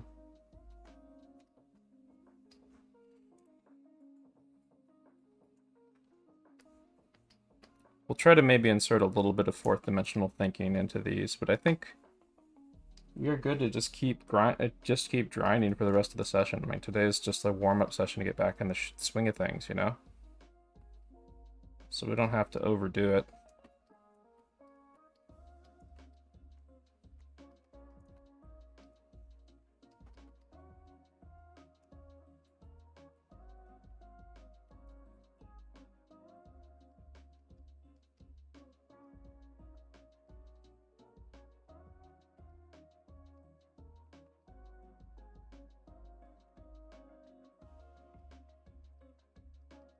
Still a little cylinder study here.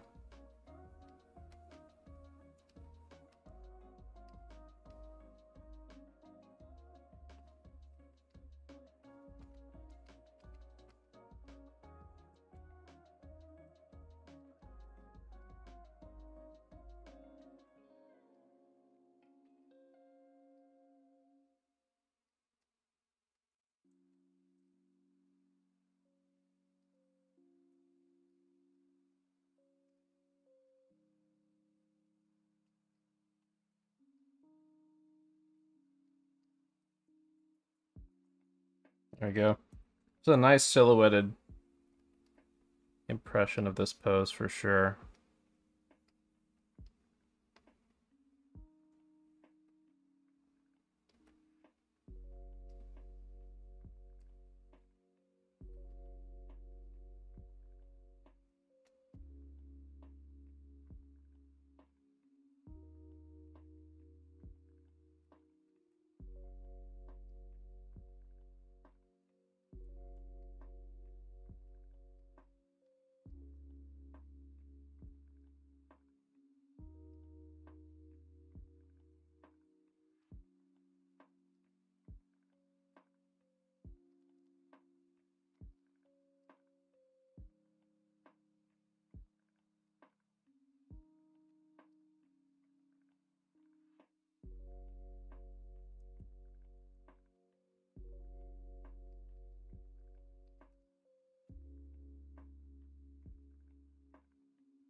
Okay, Google, how much time left on timer? I don't think we're that far into it. T minus 11 minutes and 3 seconds. Cool.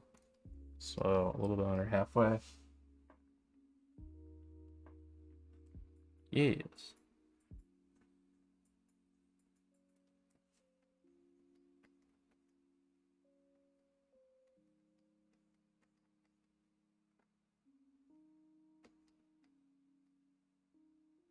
Remember, folks, always be figure drawing every day. Get a little bit of practice in every day. That's how we've been building on the momentum we've been doing for the last 2 weeks. Even on your off days, if you're able to get a little bit in, it's good.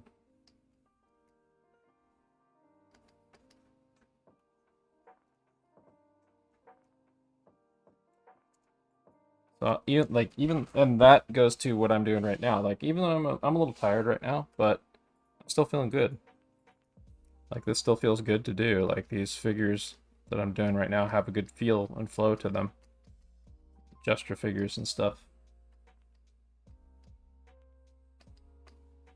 It's because of all the hard effort I put in last week. Like the muscle memory of that stuff is still fresh. And I'm feeling like tomorrow's going to be even stronger after having done this tonight. Like, it feels right. Like, there's like this good kind of flow and feel to the lines that are coming out of my hand. The gesture lines for the poses that I'm doing and stuff. I'll be able to build on that tomorrow more.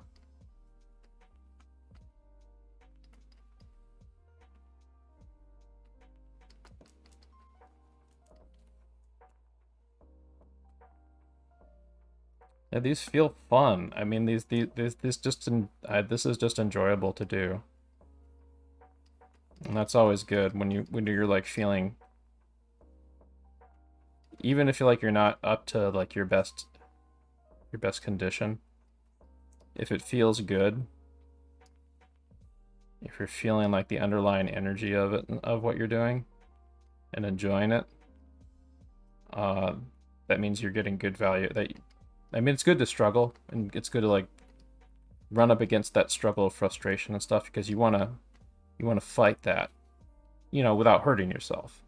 But you want to fight that so you can blow beyond it and get over your limitations and your plateaus. But if you're able, I think it's good to struggle as long as you feel a reward for doing yeah. so. You have to kind of find the sweet spot, because like sometimes you can be doing it in an unhealthy way that like overwhelms you before you're ready for it, For sure. And I think there's a certain problem of people fetishizing pain sometimes when it comes to practice. Definitely. Yeah. I am not a big fan of, I don't like those like draw-a-thon challenges where artists like put ridiculous amounts of time, like way more time than would be healthy.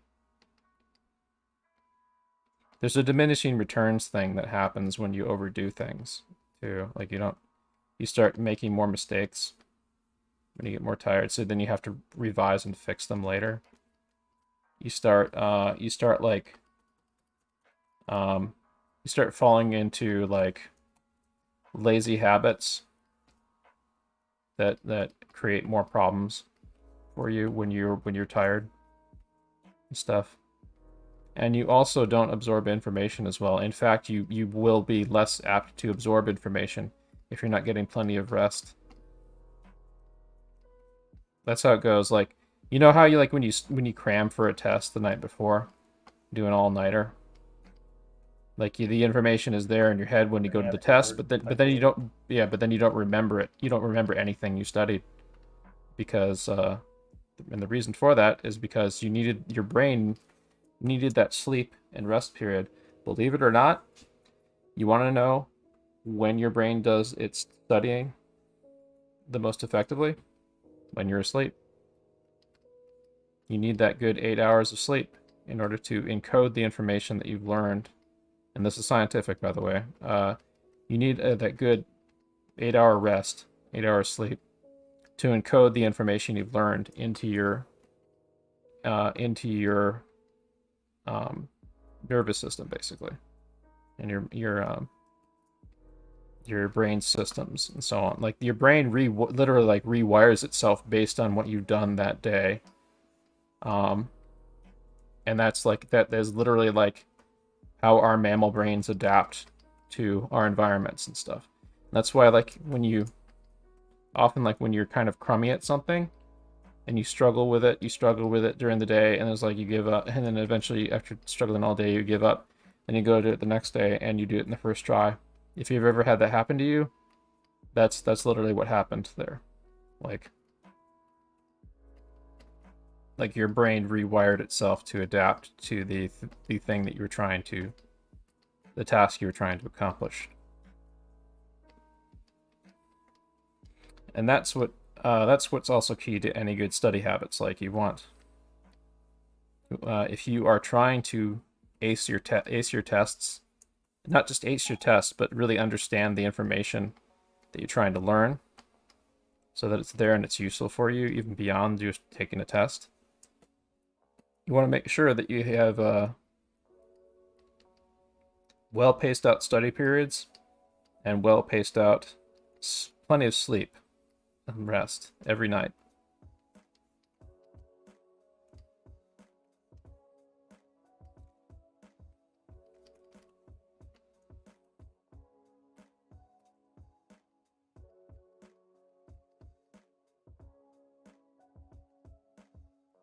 So much of being a good, effective professional artist is about knowing how to focus your energy. I'm still learning that myself. Like, so much of my struggles for the last year has been about even the stuff that I'm doing these classes, pacing out my classes and stuff. Because these classes are basically a glorified study group for me, and for you guys too, of course. This is when I get art practice in. Well, in addition to the offline stuff I do.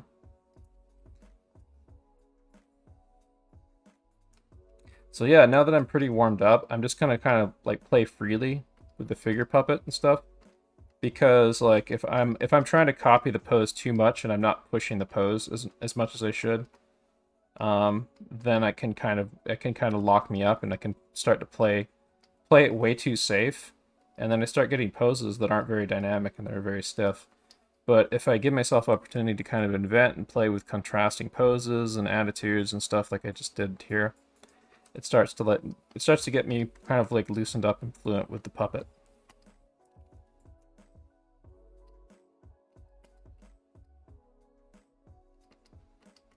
So after doing a bunch of those, I've kind of gone back to just doing a quick gestural study of Bruce Lee. We're going to be, of course, doubling down tomorrow and, of course, next Wednesday on these, like, freehand perspective tools and stuff. I'll talk more in depth about them on Wednesday, too, because we're going to be needing to utilize them really intensely for the exaggeration stuff we're doing. Okay, Google, how much time left on timer? T-minus 2 minutes and 28 seconds. Wowee.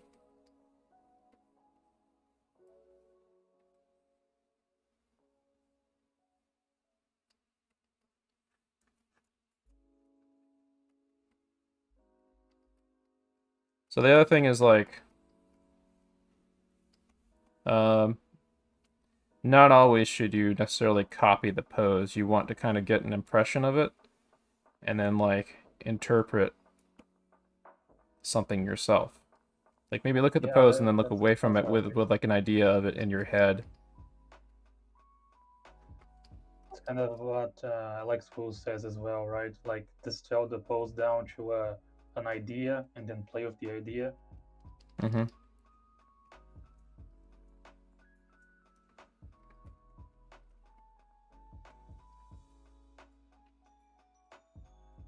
Also, when you start getting really into this stuff, it starts getting fun. Like see, like everything you're seeing here, like this is all built up from that Alex Wu stuff we did several weeks ago. Like the Alex Wu action line stuff. This is building into also some Glenn Villepeu stuff. And it's also building into a lot of stuff I've been seeing about like personality acting and animation and stuff lately. And like this stuff is really, really fun. Yeah, and something we should definitely screen. I don't know about tonight, but well, sometime I want to screen Frank and Ollie, which is this film right here. And I talked about it, I think, last Saturday, but this is a film about Golden Age Disney animators, and talking about like a lot about their approach to animation and acting and animation, and it's really fascinating. Good inspirational material, and I'm gonna make that required viewing for everyone who's a member of my community if they're able to see it. I'll definitely screen it more than once. I think I want to screen it maybe sometime tomorrow. Is it on Disney Plus? Yeah. Well, a good time. I think a good time for me to screen it would be like after one of these classes. I don't know if I'll do that tonight, but definitely during this week. Okay, Google, stop. But definitely during this week would be a good time to do it because like I'm finding it's really a great idea to like after the class is over, we still stick around and we just keep drawing, vibing, sketching, talking, stuff. That definitely I think that definitely helps a lot. Like I got a lot out of doing that last week because I was like, instead of going like turning in for the night and stuff, like I wound up putting in more sketching than I originally set out to, and I got a lot out of that. So with that in mind, huh? For in Brazil, it's way too late once the Yeah. the patch That's is fine. banned. We might do that in reverse more in the future, where we start the class early. Or no, we don't start the class early, but I'm hanging out earlier. I've done that before. I didn't do that today because I needed to kind of get a nap in before we started the class. But yeah. I did get a warm-up set in today. Here's the warm-ups I did today, by the way. Like about 8 hours earlier before I took my nap. Getting the kinks out and so on. I tried to like invent a bunch of actions here. Like knowing how bodies work and how martial arts poses work, like blocking a blow and by directing the hand away. Blocking a axe kick. Character dodging backwards while the other character is preparing to make another move. Could be something like this. Could be almost a sequence, like right here, 1, 2, 3, 4, something like that. And maybe 5, something like this. Bam. Nice.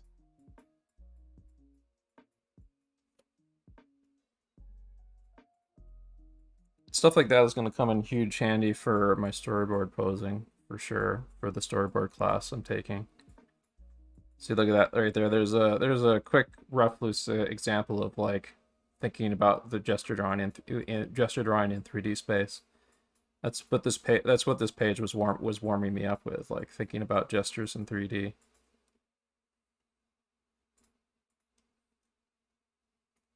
The gesture is not a flat thing. I mean, it can be a flat design thing, and you can stylize it that way, but to really wrap your head around what you're looking at and get like variance and form and like more oomph to it, you want to think of your gestures as occupying 3D space. Like even if you're not, like even if it's like you want to be like thinking in those terms while you're drawing them.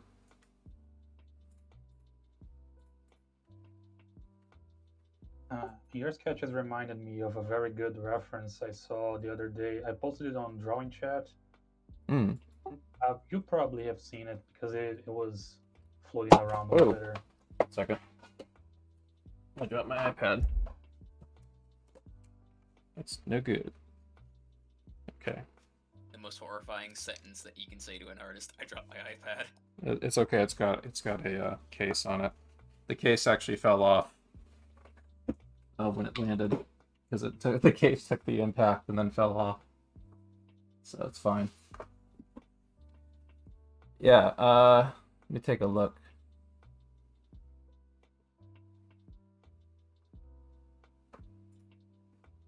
Ooh, yeah. Yes, that's good shit. Definitely. Thanks for posting this. These are Starmen, basically. Like, this is an excellent way to, like, I would definitely want to get more in tune with this approach to quickly banging out figures. Because then you're not, like, like this flowy kind of approach I have is fine and great and stuff, but that's, like, you can get more sharp kind of like angle and forceful stuff, and there's also more of a sense of like the dimensionality, like what direction stuff is going in space. There's also less like line real estate to do these and stuff, and you can really push the confidence of your action posing using an approach like this. So thank you for sharing this for sure. This is definitely like in the direction that we want to be moving with this stuff for sure this week, I think. So, I think the angular approach also gives a nice sense of weight to the Yes. figures. I don't need to explain it, but Yeah, it's clearly no, the it, center yeah. has- I hear the. I actually did make a little note here when I was warming up on the Magna Studio page. Let's see here. So there was a little like kind of motivational things I was writing on this page when we were doing our warm-ups. One of them is like you get kind of like flowy, crash. You know, the sharp angles are like for harsh impacts and stuff. You kind of like flowy, and then thrust. You know, flowy. Change direction.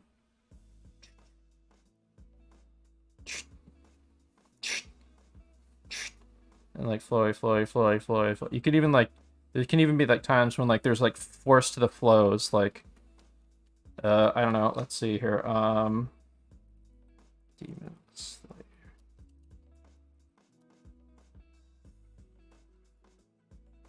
See if we can find an image. Attack. There we go. See? There's flowy stuff that has like impact and force to it. And Demon Slayer's special attacks and stuff.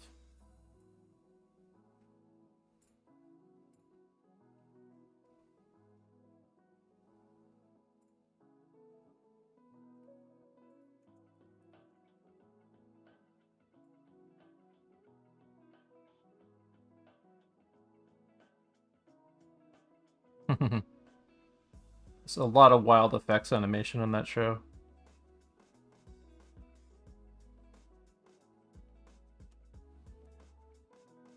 I still have to see the movie. Yeah, I don't think it ever got released over here for some weird reason. No, it did. There was like a special release of it. It got released in theaters. During the pandemic? I think before the pandemic, if I recall. I don't remember ever Yeah. seeing it I come up remember. on Well, I TV. remember a thing about it. It might have been for something else, but I know that. I'm pretty sure it came over here. Because like this series is wildly popular here. Also, I want to make a note of Well, this. the other problem is that the movie is canon to the actual manga canon, so Yeah. kind of need to watch it. So I want to make a note here of character design that has embedded rules of depth cues in them. So so the protagonist of Demon Slayer pose. Let's see if I can find a good pose of him that really shows it off. He like his character design has like a bunch of rules of it has like depth cues and like dimensionality cues in it, like to tell you at a glance like what he's doing. And one of the biggest one is you basically have a 3D volumetric grid in the form of his what was that, a kimono, or that is like a trench coat or a jacket. I think it's pretty, but yeah, like it's not it's like kimono or something. He's got that, and then there's like there's areas of them that are more simple. Like there's a lot of complexity up here, because that's the area where our main concentration is in what he's doing. So this is almost kind of like video game character design. Like in Team Fortress 2, they put the main area of interest in the upper body, where the players are mainly going to be shooting. But that also means that you have more simplicity down here in the legs to contrast the complexity up here. So this is like the legs are almost can be handled as kind of a mass. Very, very simple kind of ways to telegraph the direction of the feet and plant the feet. And there's other depth cues that you'll see in the character of like the direction of his belt, his collar, his buttons on his buttons on his shirt, and so on. So a lot of ways that like elements of character design can become ways to convey what direction things are turned and tilted. Like it's weird to think about, but like a lot of there's a lot of character design, a lot of way you approach drawing your figures that have to have like those embedded those embedded audience telegraphs that tell you how to read dimensionally what you're looking at. And one of the other things I wanted to show people again, which we looked at last week, it's art from Crash Bandicoot, of particularly this one right here. It's like very, very organic, kind of more Disney layout oriented perspective, where it's very kind of like loose perspective, but you can still see like there's tons of telegraphs in here about what direction stuff is going towards the vanishing point in, like on these boxes here. It's kind of this mass of this foliage here. You can see like there's like direction. You can see like there's like a front plane here with the skull face and a side plane here. There's depth cues with how these boulders are spewing out. There's depth cues with the circles of clouds going upwards into the sky. You get like depth cues on this big long vine that's going towards us with kind of like a curvy cylinder tube shape, and additional vines that are wrapped over it to show how the dimensionality of it and stuff. Crash has depth cues in him like his eye. Like this eye is smaller than this eye because this eye is going away from us, and that's a classic Disney animation cheat for cheating perspective and character faces to make them read. You kind of get a sense of like his the eyes wrapping over this head sphere of the face. This ear is larger because it's closer to us. This ear is smaller back here because it's away from us.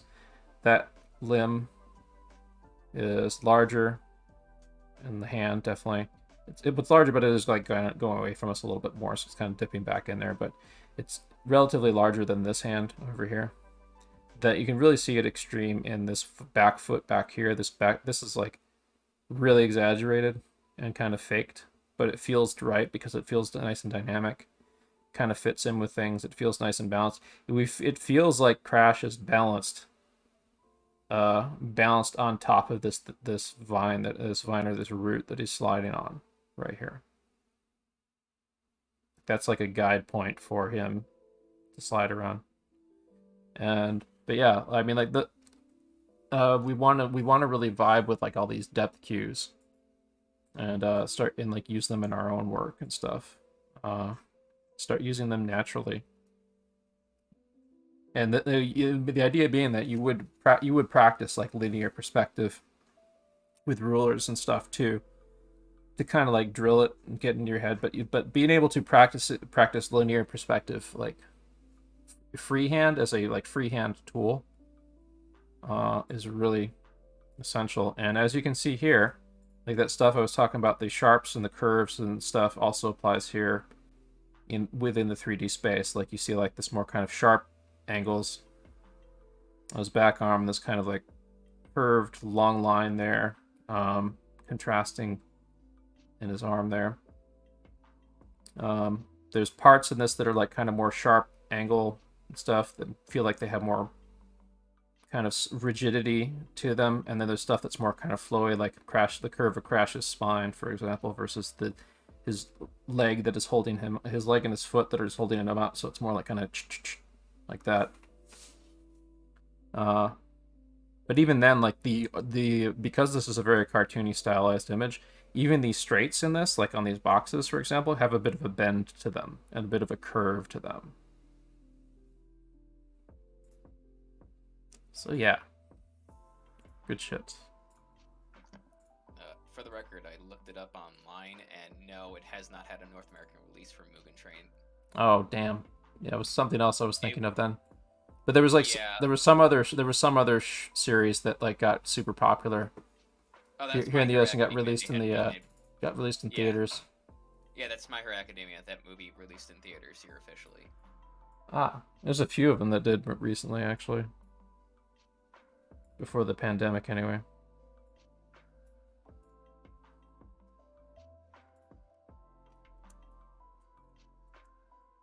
Anyway, let's see how much time we got. Ooh, that's actually pretty close to quitting time.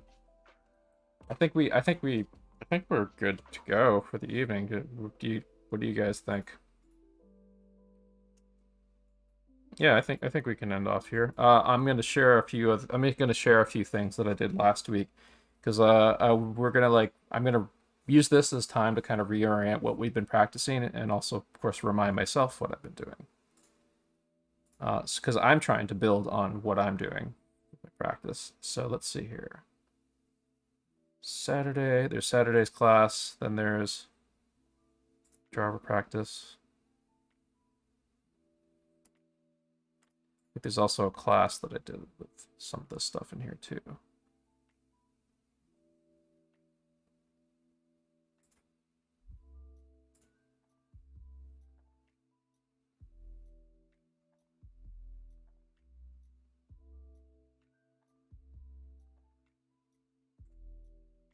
Yeah, let's see.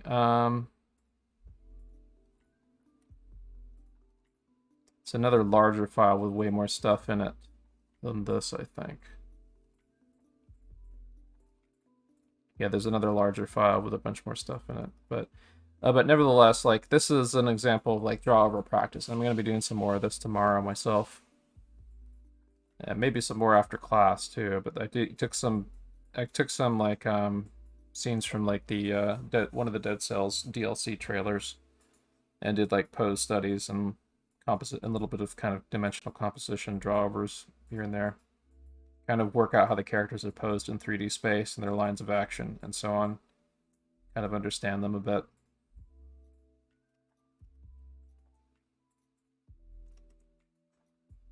Yeah, there's that guy. Let's see here. I think I'm gonna see if I can find.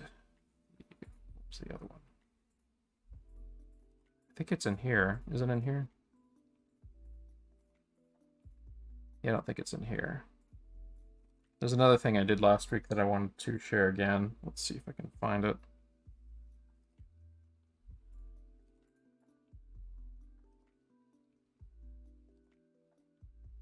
Saturday, Friday. I think it was a Friday. No, that was this is Friday from 2 weeks ago. Silhouette studies. Maybe Friday this week.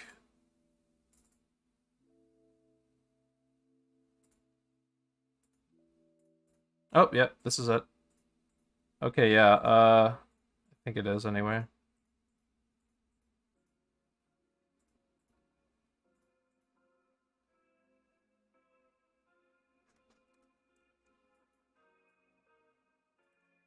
Oh yeah, some invented action in there. Yeah. Well, anyway, I wanted to show that one page I showed last week of the Drider, um, the Drider characters. Oh, here it is. Here it is. I found it. Okay. Yeah.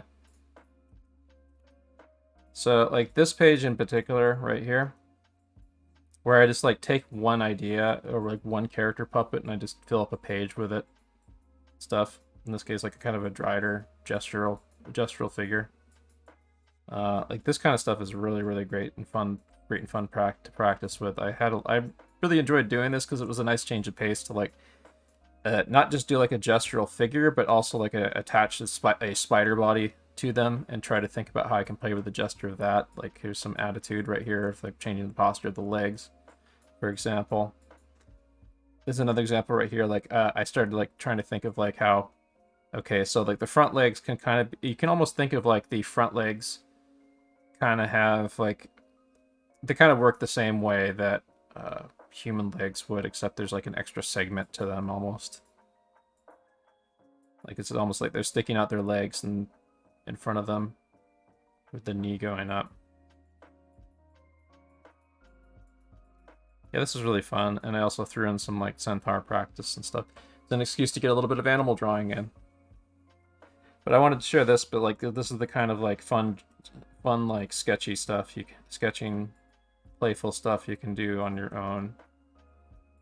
So on when playing with a lot of the stuff that we've been practicing. But yeah, that was fun.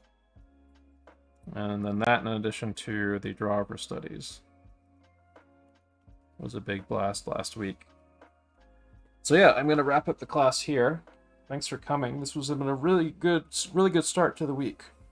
And I'm looking forward to more practice tomorrow and on Wednesday, and of course Friday and Saturday again. So we're gonna wrap it up here. I'm just gonna shut down the stream. Not gonna bother with the congratulations screen this time, because we're just gonna pop into we're gonna keep going in Discord. I'll put on something fun for us to watch. So yeah. All right. Thanks for the class, Spacedad. Yes. I'll see you guys here. Right. Thank you for coming.